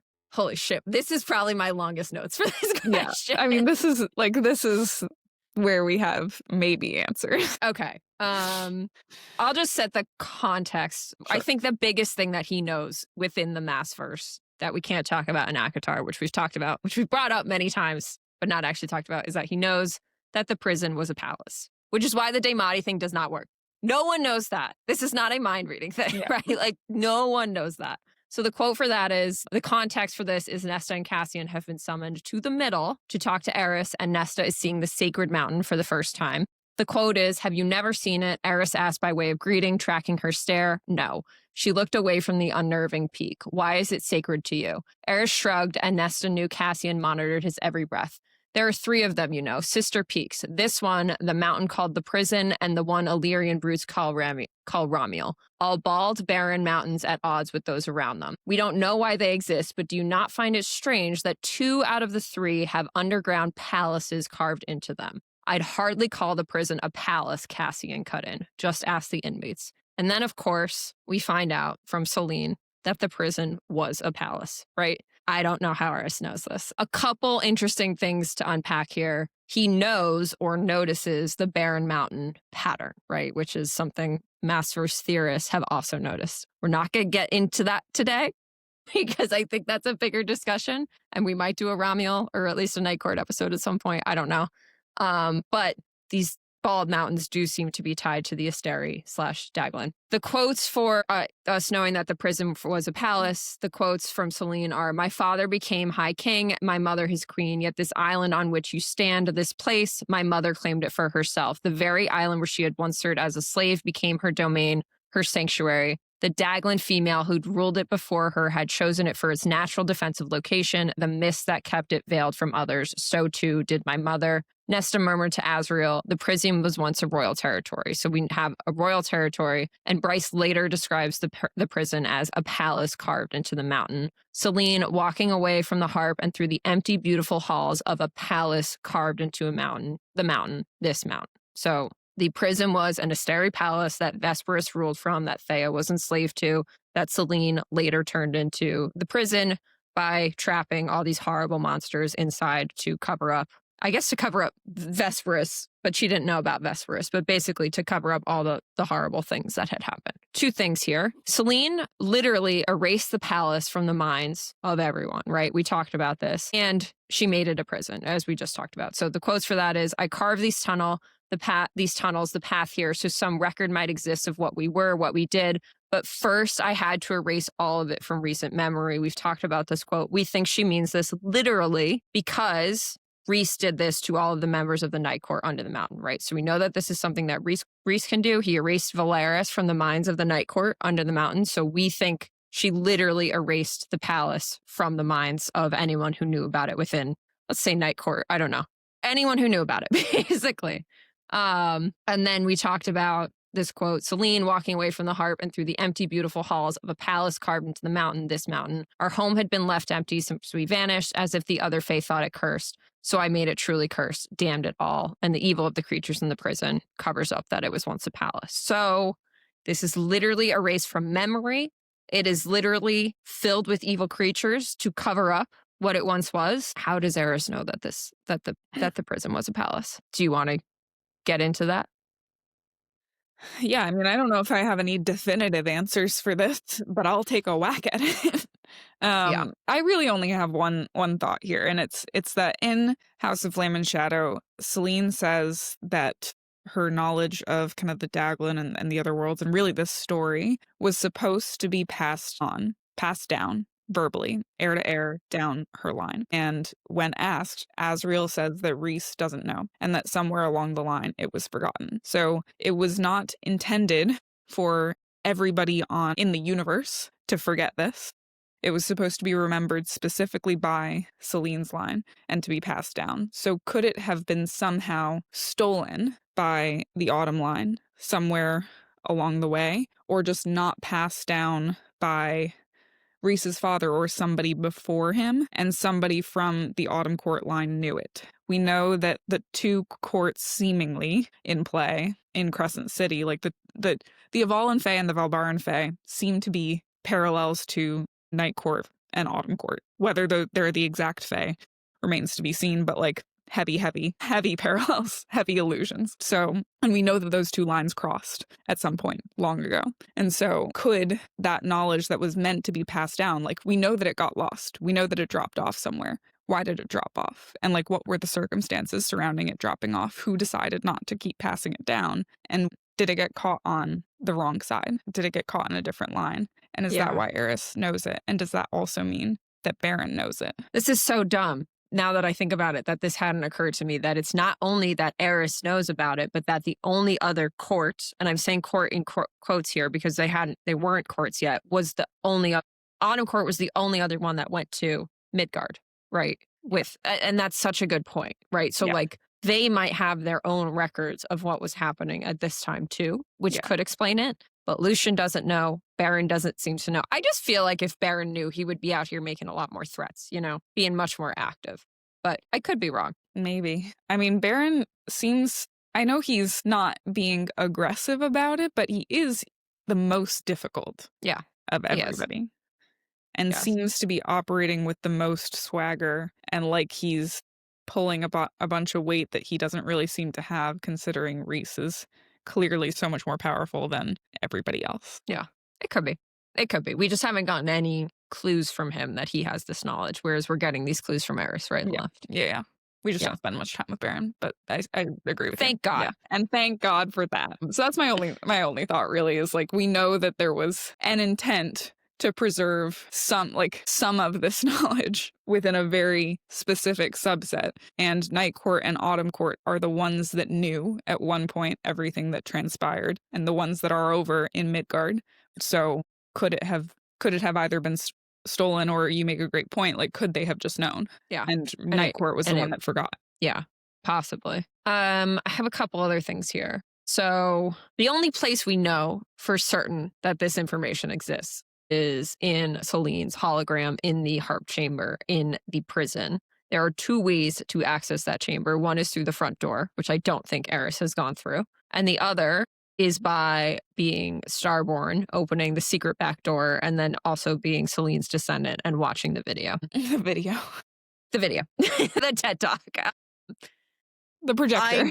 If that is what we're being set up for, that would be pretty wild that Eris is secretly also a descendant of Selene and Thea, and then therefore also Starborn. Like, it's possible, right? This was 15,000 years ago. Obviously, there's going to be a lot of descendants at this point, but we haven't seen that from Eris, but just something to keep in mind. The other thing I had here is that it is possible that Eris knows about hell. And the reason I'm saying that is because when Eris shows up in the Hewn City, we talked about this, he's not only seeking an alliance with Rhys, but also with Keir. And the quote for that is, "You once wanted to build ties to Autumn, Keir," said Rhys, setting down his goblet of wine. "Well, here's your chance. Eris is willing to offer you a formal alliance in exchange for your services in this war." And then later Rhys says, "Promise Keir nothing you care about," Rhys said, waving a hand in dismissal. So like, he is working on some separate bargain with Keir and with the Hewn City. And my question is why? But this is the same chapter where Keir mentions Lord Thanatos, and he says it in front of Eris, and Eris doesn't even bat an eye, right? Is Eris seeking an alliance with Keir specifically because he knows that hell is somehow involved with the Hewn City? I don't know. We have one fucking name to go off of here and absolutely nothing else, but like, Eris was in the room when Thanatos was name dropped. I think you and I have this same pre-cog. I'm just going to put that out there right now. Pre-cog? It's my next. I have it for the next episode. We can do it in the next one too. I have it in the next episode. We'll see. The next episode? Yeah. Okay, then maybe it's different. Maybe it's different. I mean, I don't know. I don't know if we're talking about the same thing. We'll find out. All right. But I don't think that Eris is a prince of hell, if that's where you're going. I do think Eris is a prince of hell. You do? I think he might be. I totally think he might be. We'll get into it in the next question. Okay. But it's my precog, so I'm willing to say it's, maybe not. I'm down for it. Like, if that's the way the story goes. Throw in another prince of hell. They always end up great. But I think he's a true prince of hell. I think he's one of the missing princes of hell, That'd what I think. Would love that. That's what I think. We'll get into it in the next question, though. Cool. Love it. I'm not done with this one, though. Can we keep going? Keep going. Okay, great. So we talked about Eris seeming to know that Lucien is not Baron's son. This one I don't think is going to be shocking to anybody if I feel like it's all over the internet. But Eris has this pack of hounds. They have a magic of their own. His insignia is the 2 baying hounds. So just to refresh everybody on the pack of hounds, because I don't think we read any quotes about it. This is I think in Cassian's chapter. Those hounds were the best in Prythian, canines blessed with magic of their own, gray and sleek like smoke, so I guess that's where the smoke comes from.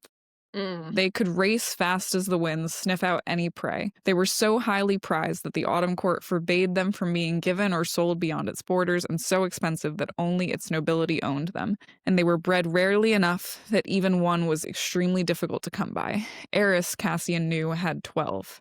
And then later in the passage it says, his hounds detected strange scents at the site of the abduction, ones that seemed human but were odd somehow. And later in the story, Eris is explaining that the hounds confirmed that the scents at the scene are the same as those on the gifts Briallyn sent to curry my father's favor. So they can smell very specific scents. And in certain situations, Eris also does this, also has the same seemingly gifts as his hounds. So in Crescent City, we of course have the concept of bloodhounds, which are magical beings who have the ability to detect bloodlines by scent.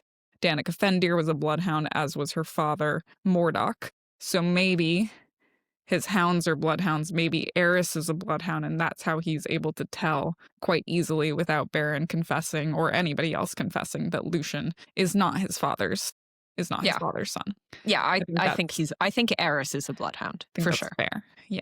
Which would imply that if Feyre is also a bloodhound, that she got it from Baron. Yeah. That could work. If it's genetic. I'm not sure that one is genetic.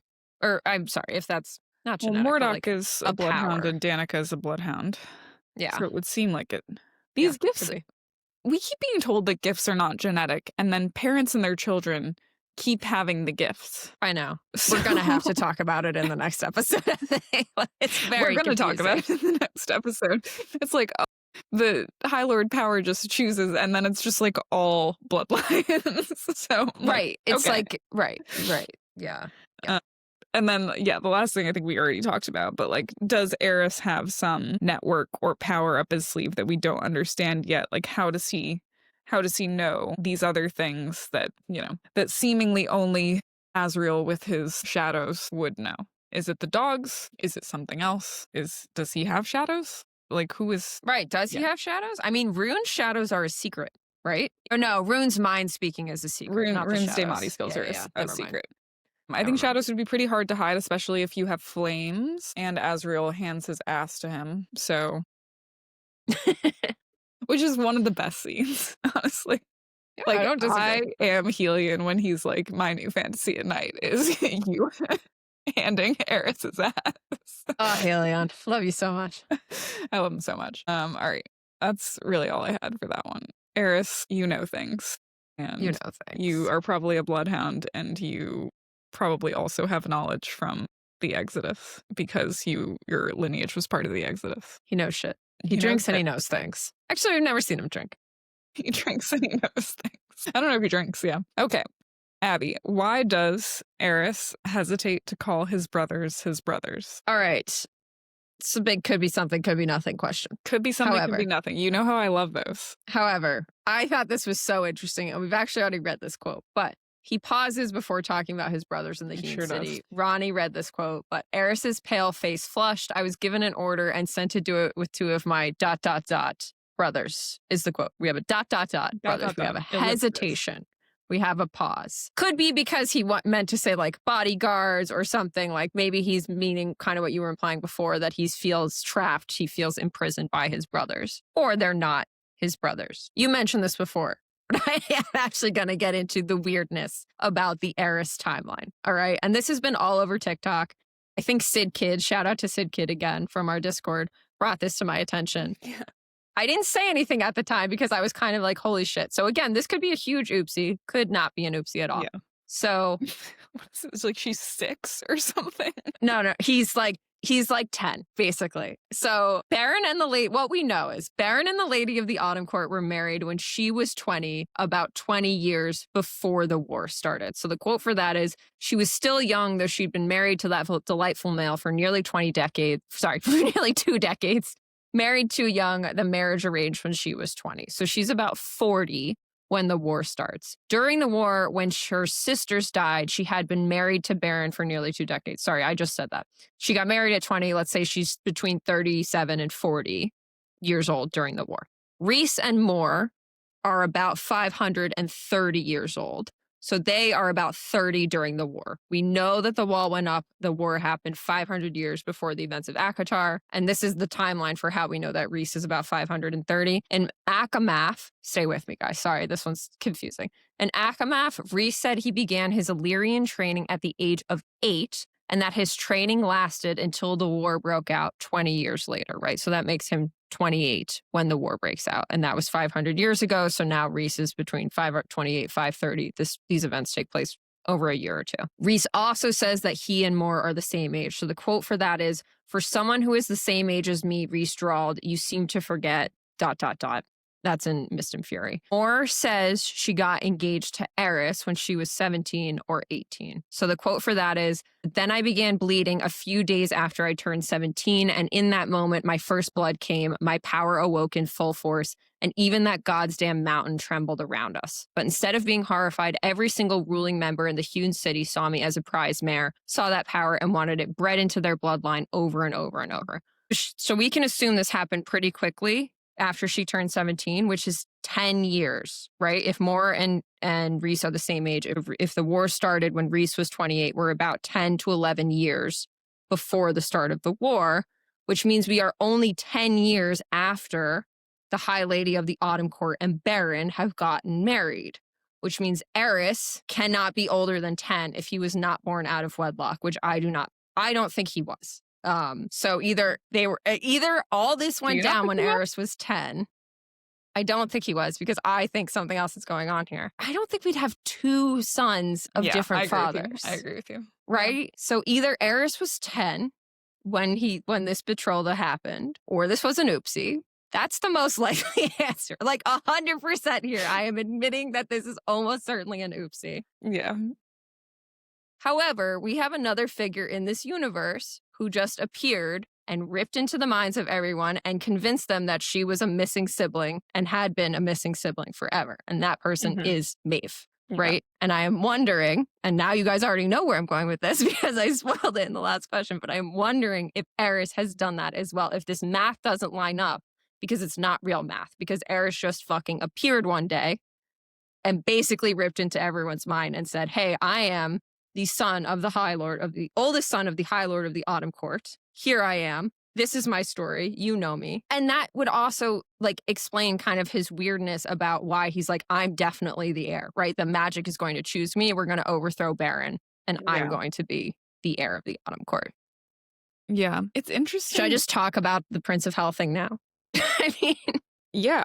I mean, are you positioning this in tandem with I know the Rhys Val King thing was off the cuff, but like, does this work with it, or is it like Eris is the Val King, the Prince of Hell? I'm not necessarily. Let's put that Val King thing to the side for now. And let's even put that Valg and Princes of Hell are the same aside for now, because I don't think it matters for this, right? So he just showed up and said, I am Eris. What we have in Crescent City is 3 Princes of Hell out of 7, and we have 4 that are missing, right? We have 4 that we don't know what they are.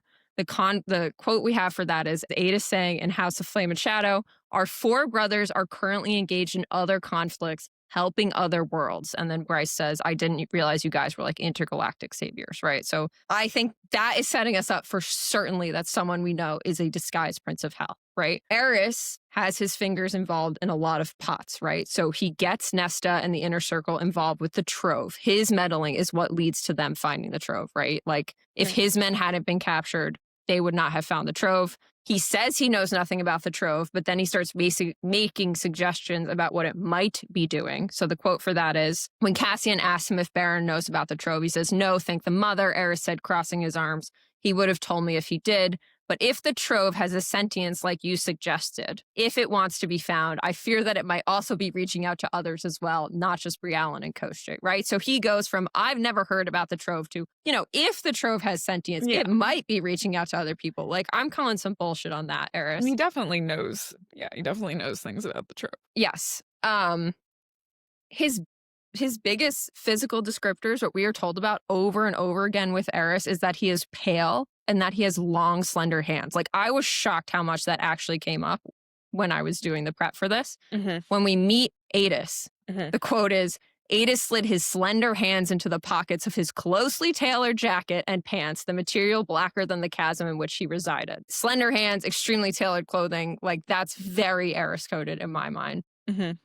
And Rhys, yeah.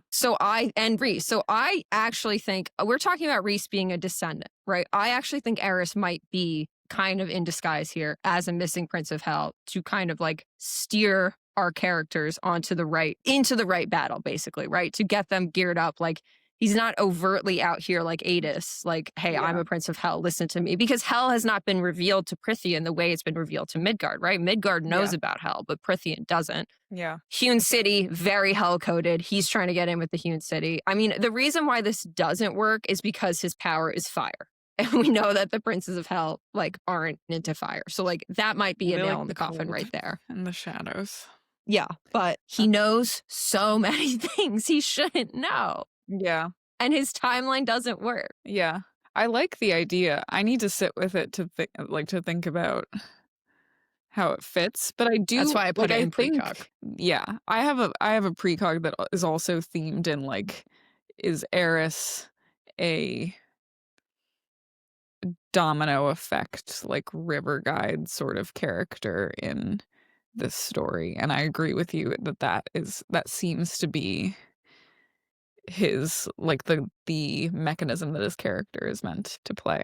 So that's interesting. And I do think the pause before he says brothers is telling. Like he clearly means something by it, whether he just doesn't think of them as family or whether they were just like actually not his family. And he does appear out of a rip in the world. So he appears out of a rip in the world. A world walker is not an uncommon theory. So to put more meat behind it is also not surprising. Yeah. I mean, I did not dive deep into this one because I put it in Pre-cog because it is pretty out there. But like, he appears out of the rip in the world. His timeline doesn't add up. He knows all these things. He seems certain that the High Lord power will pass to him. What he actually says, the actual wording of the bargain, is that the Inner Circle will help him get the throne.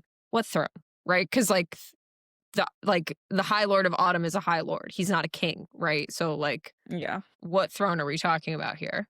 Yeah. That's my thinking, that he might actually just be a much more powerful, much more all-knowing character than we have been led to believe thus far. And he is twisting the tides of fate, so to speak. Yeah. Spinning that wheel. Yeah. I like it. I think it's fun. I don't know if I'm going to hinge like every other theory that I have on Eris on it, but I think I'd be very down for that to turn out to be the case. Yeah. I mean, there are certainly reasons why it doesn't work. All right. Ronnie, why does Rhys insist on giving Eris Nesta's maid dagger? Okay. So this is a maybe something, maybe nothing, because I might have read way too deep into this. I will say, I think several months ago, I saw a TikTok video with a theory about this at like 12:30 a.m. as I was falling asleep. And I was like, I'm going to come back to this. And I'm going to remember this. And I remembered like bits and pieces of it. And so I obviously like just went and totally like just actually did research to figure out what I thought here. But I don't really know what I did here. So just bear with me, okay? Why does Rhys insist on giving Eris Nesta's maid dagger? So Rhys gifts Eris the dagger that Nesta accidentally made, right? So Nesta is taken to the blacksmith by Cassian. It's a very sweet moment. He's like, I want to show Nesta how weapons are made. She like tries her hand at some stuff and then she accidentally makes her own trove, as one does. And there is a dagger, there's a sword, and then there's a bigger sword, basically. And Rhys and Feyre gift the dagger to Eris, and Eris kind of recognizes its power. So the quote from Silver Flames is, Eris lifted his brows, flipping open the carved lid. He stiffened, voice going low. What is this? A present, Rhys said, and Cassian caught a glimpse of a familiar hilt in the box. The dagger Nesta had made. Cassian refrained from whirling on Rhys, and Feyre demanding to know what the hell they were thinking. Eris sucked in a breath. Feyre said, you can sense its power. There's flame in it, Eris said, not touching the dagger, as if his own magic warned him. He shut the lid, face slightly pale. Why give this to me? You're our ally, Feyre said, a hand resting on her belly. You face enemies that exist outside of the usual rules of magic. It seemed only fair to give you a weapon that operates outside those rules too. This is truly made, then. Cassian braced himself for the truth, the damning, dangerous truth to be revealed about Nesta. But Rhys said, for my personal collection, a family heirloom. You possessed a made item and kept it hidden all these years during the war? Don't take our generosity for granted, Feyre warned Eris quietly. Eris stilled but nodded. He extended the box back to Rhys. I'll leave it in your keeping while I dance then. He added with what Cassian could have sworn was sincerity. Thank you. So Rhys gifts. This is a really interesting scene and action, right? Because we don't have Rhys and Feyre's kind of scheming behind it the way that we used to have their scheming, right? So we used to know why they were doing certain things. And in this scene and in this action, we just have Cassian and Nesta kind of observing, Cassian specifically in this scene. One core hypothesized purpose of these made items or use of these made items so far is that they will grant immunity to the holders from the Dread Trove. So in A Court of Silver Flames, chapter 62, Cassian says, we'll see, the portrait of unruffled calm. Nesta nearly snickered as he nodded toward the dagger at Eris's side. We have our own ways to protect ourselves against the crown. Nesta hid her surprise. The weapon she made shielded against the trove. No one had told her such a thing. And in A Court of Silver Flames, chapter 64, after Eris is captured, which we'll get to, Feyre said, hopefully maybe the maid dagger we gave him will grant him immunity from the crown. If he's carrying the dagger, if they haven't unarmed him, it might shield him against another made object. But we don't know that, Rhys countered. So basically, Sarah J. Maas is telling us through the quotes of these characters that they think that the holders of these made objects would become immune to other made objects, basically the rest of the actual trove, the dread trove, if they are holding these made objects. So that could be a reason that Rhys gave this dagger to Eris, as he's our ally. We want to protect him. This clearly doesn't fucking pan out, right? Because Eris ended up in Briallyn's and the Crown's thrall after all. Okay, so he ended up under Briallyn's influence, and the dagger was still on him, we think. One other interesting thing before we get into like the capture and all of that, the maid dagger and Nesta's trove in general, when it's first brought by the blacksmith, is like exuding this power and no one wants to touch it. Like nobody, Cassian, Azriel, Rhys, like Rhys only touches it with his power, and even his power, like it doesn't really want to be touched. Eris is just like, no problem. Like takes the gift, is like, okay, like he recognizes its power, but later when we see him, it's like on his hilt, like he just took the dagger. That's so isn't it interesting that Eris seems to just have taken this maid dagger that not even Rhys touched, okay, and seems to have just had no problem wielding it in some capacity, or at least we never heard that he had a problem wielding it. We never actually see him use it. Okay, so that's interesting. Let's put a pin in that and step aside. Can I ask a question real quick on that? Because you're so right, and I didn't think about it at all. Was it just the unsheathing of the daggers that were the problem? Or was it even being around them? Yeah, I have the quote. Hold on. So the unsheathing is like unpleasant. Like the quote is, it did not go easily, as if the sword did not wish to be revealed. But then when it is, the hair on Cassian's body rose. Rhys inhaled, rallying his magic, then floated and unsheathed the other sword and the dagger. They did not spark with raw power, but Cassian could feel them. The dagger radiated cold, its blade gleaming so bright it looked like an icicle in the sun. The second sword seemed hot, angry, and willful. None of them dared touch it. Something deep and primal within Cassian warned him not to. That to be impaled or sliced by that blade would be no ordinary wound. Yeah. So none of them want to touch it. Yeah, and so it's like, unpleasant. don't touch them. For sure. Yeah. Amren's like, don't touch them, and then she leaves, and then they're like 5-year-old boys, and they're like, we're gonna touch it. So, but Eris is just like, cool. And so part of me wondered too, when I first read it, before I went down this other path, whether Feyre and Rhys giving it to Eris was a test. Like, can he touch hold it? Yeah. Like, can he do this? Which he doesn't take it out of the case when it's there, but he does accept it. He's like, okay. And then he wears it on his belt. But later then they talk about how it's a protective mechanism, and then that clearly doesn't work because he gets captured by Briallyn. So you might assume that they gave this dagger to Eris to protect their own secrets, right? In case Eris ever did get captured, because they knew that Briallyn had the crown. But that clearly did not pan out, because Eris ended up in Briallyn's and the crown's thrall after all. And the dagger was still on him. And so the quotes for that, this is in A Court of Silver Flames, chapter 68. No, they hadn't needed a prison wagon, because riding atop a white horse at the front of the party side by side with a hunched small figure was Eris. Stupid asshole, Cassian snarled. She snared him with the crown. No, Az said quietly. Look at his left. He's still got the dagger at his side. If he was in her thrall, he'd have already handed it over. So possessing another made object does protect him against the crown, which meant traitor, Cassian spat. I don't know why. I'm surprised. So in this quote, right, they're basically thinking, oh, no, they do have him in his thrall, but then they see the dagger and they're like, oh, he's actually just a fucking traitor. Fuck Eris, basically. And then when they encounter him, they realize, Cassian actually realizes when he says the Morrigan, they're like, wait, Eris never fucking says that. And that quote is, yes, all that old business with the Morrigan, how boring of you to cling to it so, which is like very weird and old English to say in general. Cassian blinked. The Morrigan. Eris never referred to her like that. Let him go, Briallyn, Cassian growled. Come play with us instead. The maid dagger slid away from his ribs, and a withered, reedy voice said from nearby, I'm already playing with you, Lord of Bastards. So Eris is in Briallyn's thrall, is in the crown's thrall at this moment, and supposedly has this maid dagger on him. However, as all of this is happening, there was a knife and other weapons in the blood right, and it wasn't really supposed to be there. I don't know if this is where you went, but this is where I went. I don't know if it's true. I don't know if it works.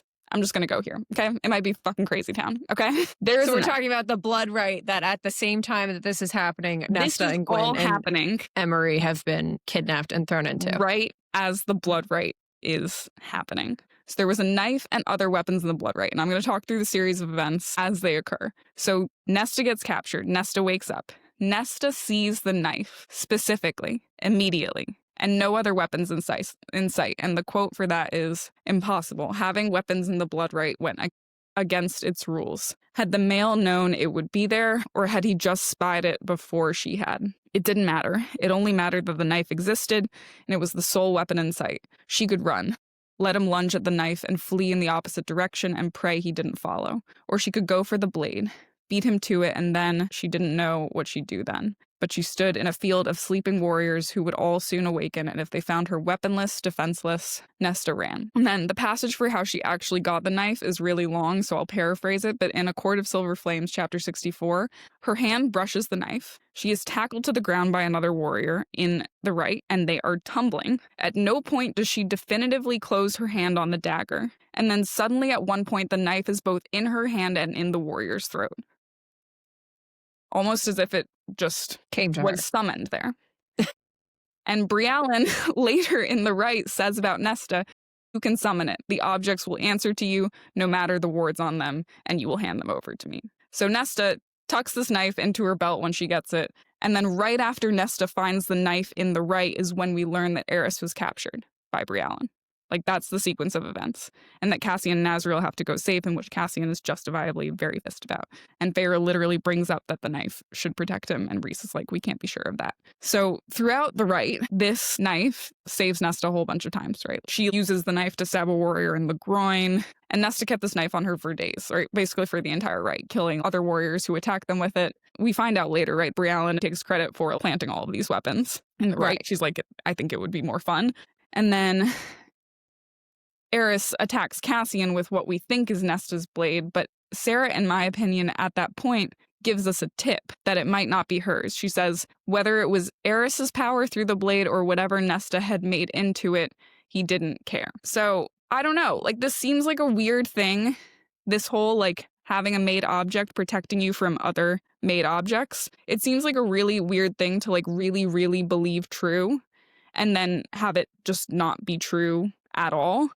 And have that made object go totally unnoticed by Briallyn and by Koschei, unless it was true and Eris just did not have it on him. And Eris, in that case, could have just known what was happening somehow, winnowed into wherever the right was, planted it hoping that Nesta would find it, and then winnowed out. Yeah, that's not where I went. But I think you are totally right. And I totally agree with you that if that made dagger was on Eris and if she was under the influence of the crown, either way, really, there's no way that Briallyn did not know, right? Because we have the same thing happen. We have this happen with Nesta and Bryce, right? When Bryce shows up in Prythian, Nesta knows that the Star Sword is made immediately. The quote for that is, the female said quietly to the others, voice flat, almost bored, I told you earlier, there's something made on her beyond that sword she carried. So Nesta immediately clocks that the sword is made and that the horn is on Bryce's back, right? So there's no way. And Briallyn is there. Briallyn winnows out at the end with Cassian, right? So there's no way if that knife is there, Briallyn does not know that it's there. Yeah. So whether it's in the right or not, like, it's not on Eris.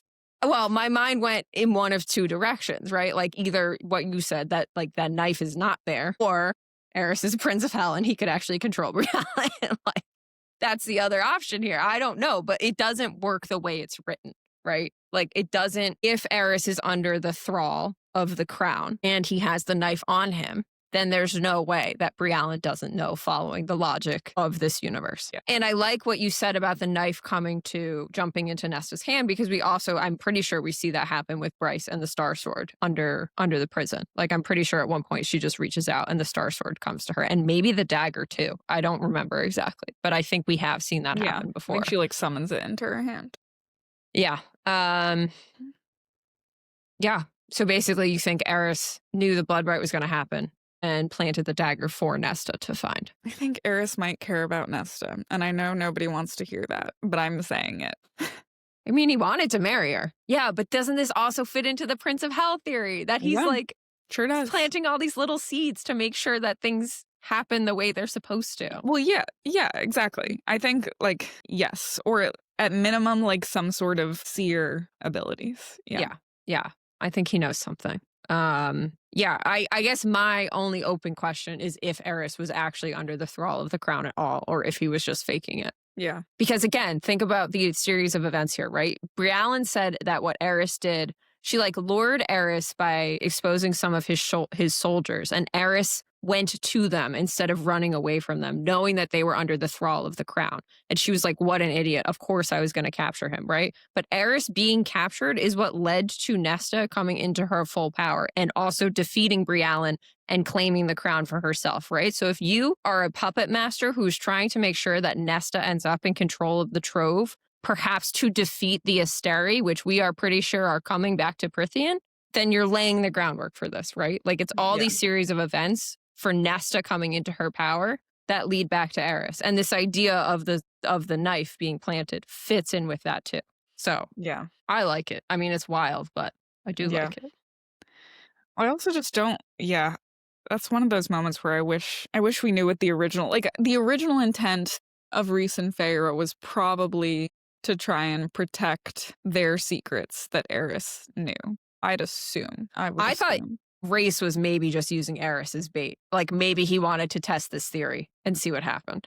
You know, like will the maid, because if you think about it, it should work, right? Because we know that Hunt was protected from the crown, and we think that Cassian was, Hunt was protected from the mask, and we think that Cassian was protected from the crown because they got sex made, basically, right? Yeah. So in theory, if you have a made object on you, if you are imbued with this made power, and maybe it's not the same, maybe having a sword or a dagger is not the same as taking it into you, but we've seen it before where made power protects from other Asteri power, basically, right? So it would make sense that this is what would happen. So either the knife was not the knife or Eris was faking it, I think is what it has to be. Yeah. Yeah, cool. I don't have anything else on that one. I like that theory that I like it.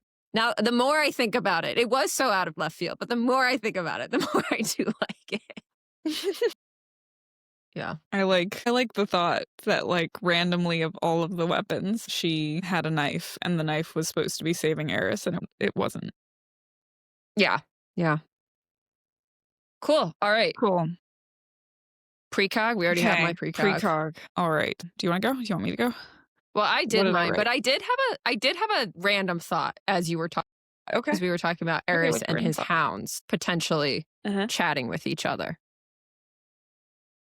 We do have one person who can do this, talk to animals, and it's the Viper Queen. She talks to her serpents, right? That's how she knew that Emil was out in the marshes, if I'm remembering correctly. I didn't prep this. This just came to me.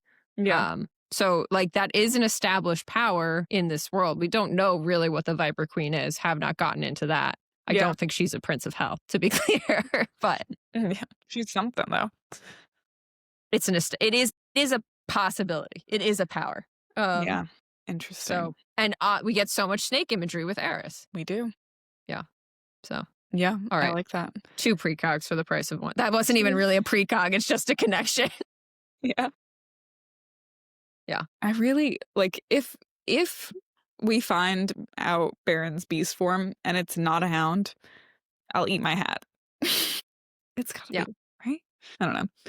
Okay. I took a page out of your book this week and decided to look into the meaning of Eris's name, which led to a couple interesting, not like solidified precog theories, but just like things that we think might happen. So in Greek mythology, Eris is, first of all, a woman, like a goddess, but that doesn't matter. It's 2025. Eris is the god of strife and discord. So Eris was, and I think you'll like recognize parts of the story I'm about to tell, but what's crazy is that like you kind of forget that Eris is a part of this story, which I think is very Eris-like, ACOTAR Eris-like. So Eris was the daughter of Nyx. Interesting. Who is the goddess of night. Interesting. We'll talk about that. Eris, her kind of claim to fame in Greek mythology initiated this quarrel, this argument between the goddesses Hera, Athena, and Aphrodite, you know those gals, I'm sure, which was ultimately resolved by the judgment of Paris and led to the outbreak of the Trojan War. So quick recap of what happened there. So all the gods were invited to the wedding of Peleus and Thetis except for Eris. Peleus, E-U-S, yeah. Peleus and Thetis, except for Eris. No one likes not being invited. Icky feeling. So Eris shows up anyways, bold, and was not able to get into the wedding. So she was pretty pissed off. So she threw a golden apple into the wedding, and threw it into the wedding guests and inscribed the golden apple with "for the fairest." And each of those three goddesses, Hera, Athena, and Aphrodite, all claimed it. We're like, I'm the fairest of them all. It's giving Snow White. Is it Snow White? That's the fairest? Yeah. Okay. Yeah. Zeus then orders these three goddesses to go to Mount Ida to be judged by Paris, Prince of Troy, which is not very 2025 of him. Like, oh, let's go let a mortal man. A fucking man? Fucking Judge Orlando Bloom? You three and choose a fairest.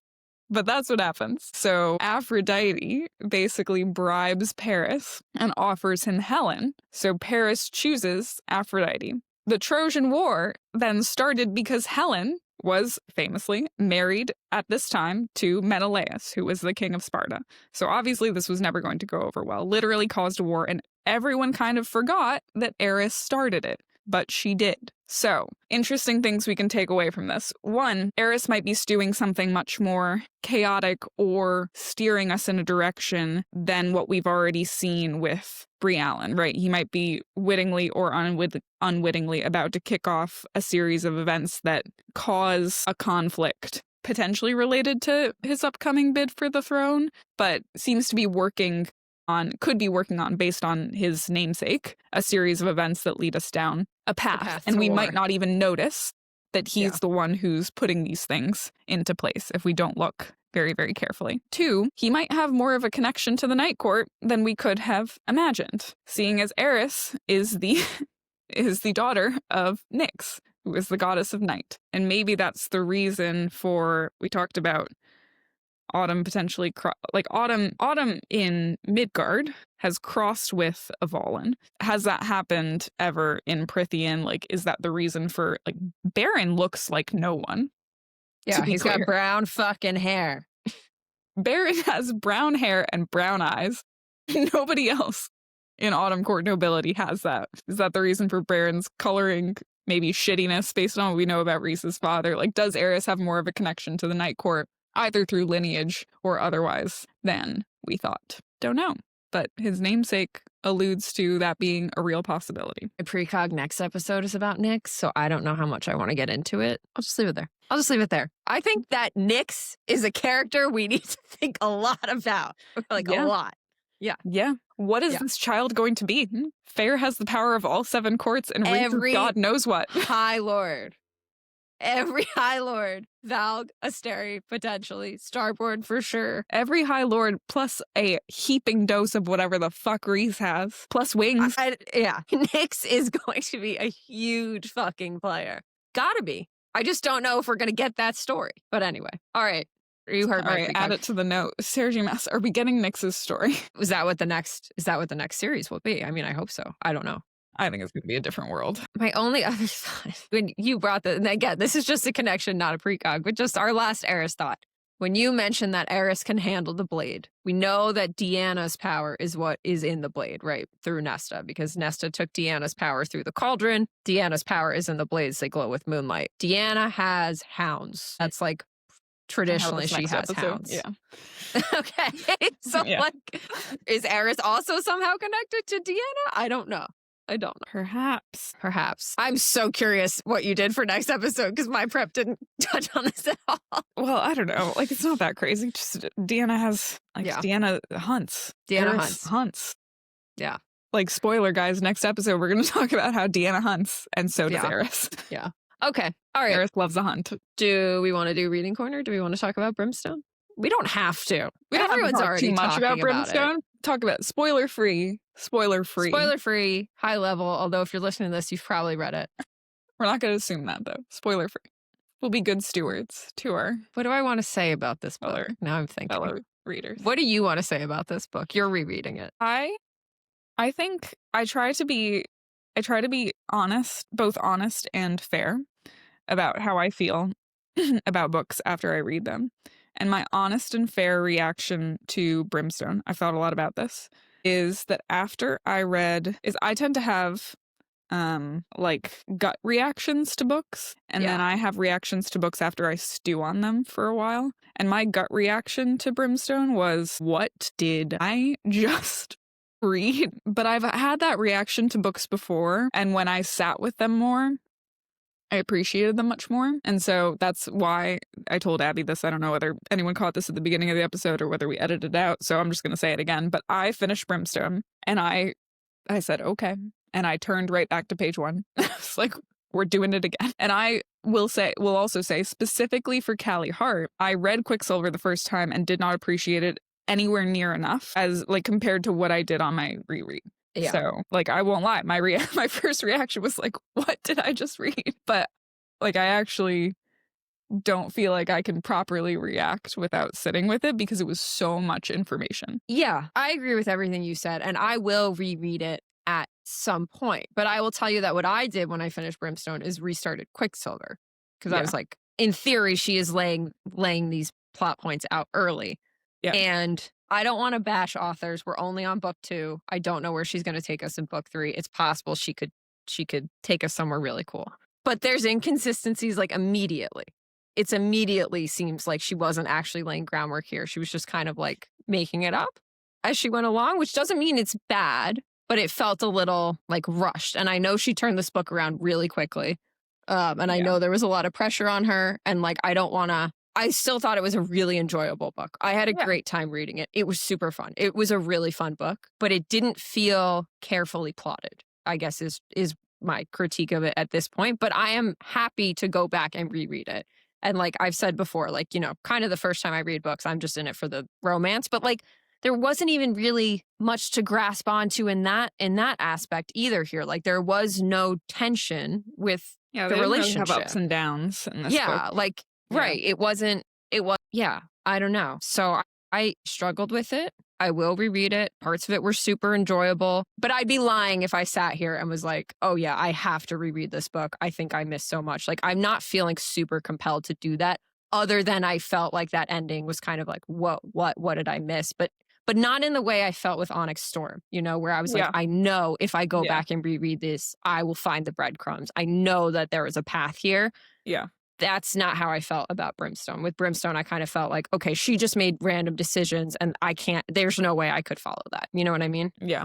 I also see a lot of people who talk about books, talking about how much they loved it. And I didn't get to that. Again, trying to be honest and fair. Like I as a reader am somebody who like when I get caught, I'm like caught. Like I'm losing sleep. I just don't sleep, as Abby knows. I was not having any issue like putting this down, putting it away. Yeah, I felt the same way. Which is probably healthy. Like it was probably good. That's probably how I should feel about most books. But I wasn't like, oh my gosh, I can't put this down right now. Right. And I think that's because there was no mystery and there was also no tension, right? There was nothing. It was kind of a series of events that happened and there was no like, I have to understand what's happening here. I have to get to the bottom of this. You know, like I need to know what the answer is, which is like very much what we get in the ACOTAR books, very much what we get in the Imperium books, right? There's always some kind of like central mystery. I guess we had that. I guess we did have that, but it was like, you know what it felt like? I'm kind of just piecing this together and maybe I'll disagree with myself later. I'm also totally down to disagree with myself after reread. Like I'll put that 100%, out there now. 100%. I'm totally down to disagree with myself later. But it felt like a book that could have been 3 and was edited down into 1. And all of the like clues and tension and like build up between different events and like reveals was just cut down for some reason, which might make sense because Callie Hart is quite prolific and writes a lot quickly. Yeah. I think, I don't want to spoil it. There's an event that happens, and you're going to know what I'm talking about, halfway through the book that I think probably in a different series would have been the conclusion of the book. that our main characters are not involved in at all. It just happens to them passively. And then you're like, oh shit, everything is changed now. But we get like no insight. We get no follow-up. It's like a very weird thing to do to a book. And I felt like we didn't let that moment. This is just an example. This is not like the thing that I'm like harping on. But it's like we didn't examine that event. We didn't figure it out. We didn't like say, hey, why did this happen? Like it just felt very one thing to the next thing to the next thing to the next thing, and not kind of like building towards something. But I don't know. I had fun reading it. I enjoyed it overall. I think one of our Discorders put it best. She said she finished the book, put it down, and was like, huh? Like it wasn't like, oh my God, what the fuck? You know, it was like, wait, what? Like what just happened? And I think for now, that's just how I feel about it too. Like I want to go back, I want to reread it, but I'm not feeling overtly compelled to do it, you know? Like I'm not feeling like I have to get to the bottom of this the way I did with Onyx, which is what led to this podcast, you know? I think that's how I feel about it right now. And I don't want to, writing a book is hard. I've never done it. I don't want to, I'm going to read the third one. I'm still gonna read it. I still think Quicksilver is an excellent, excellent book. And I know sometimes second books are hard because you know where you are and you know where you want to go. Yeah. Right. Okay. All right. Anything else? All right. You can follow us on social media. We are Dragons in the Details Pod on Instagram, TikTok, and YouTube. We are on Discord. We have a Dragons in the Details server. We have a website, dragonsindedetails.com. details.com. And you can email us at any time. We love hearing from you guys at dragonsindedetailspod@gmail.com. We love hearing from you. Brightens our days. That's it from us this week. Hope you enjoyed our Eris deep dive. Love you. Bye. Love you. Bye.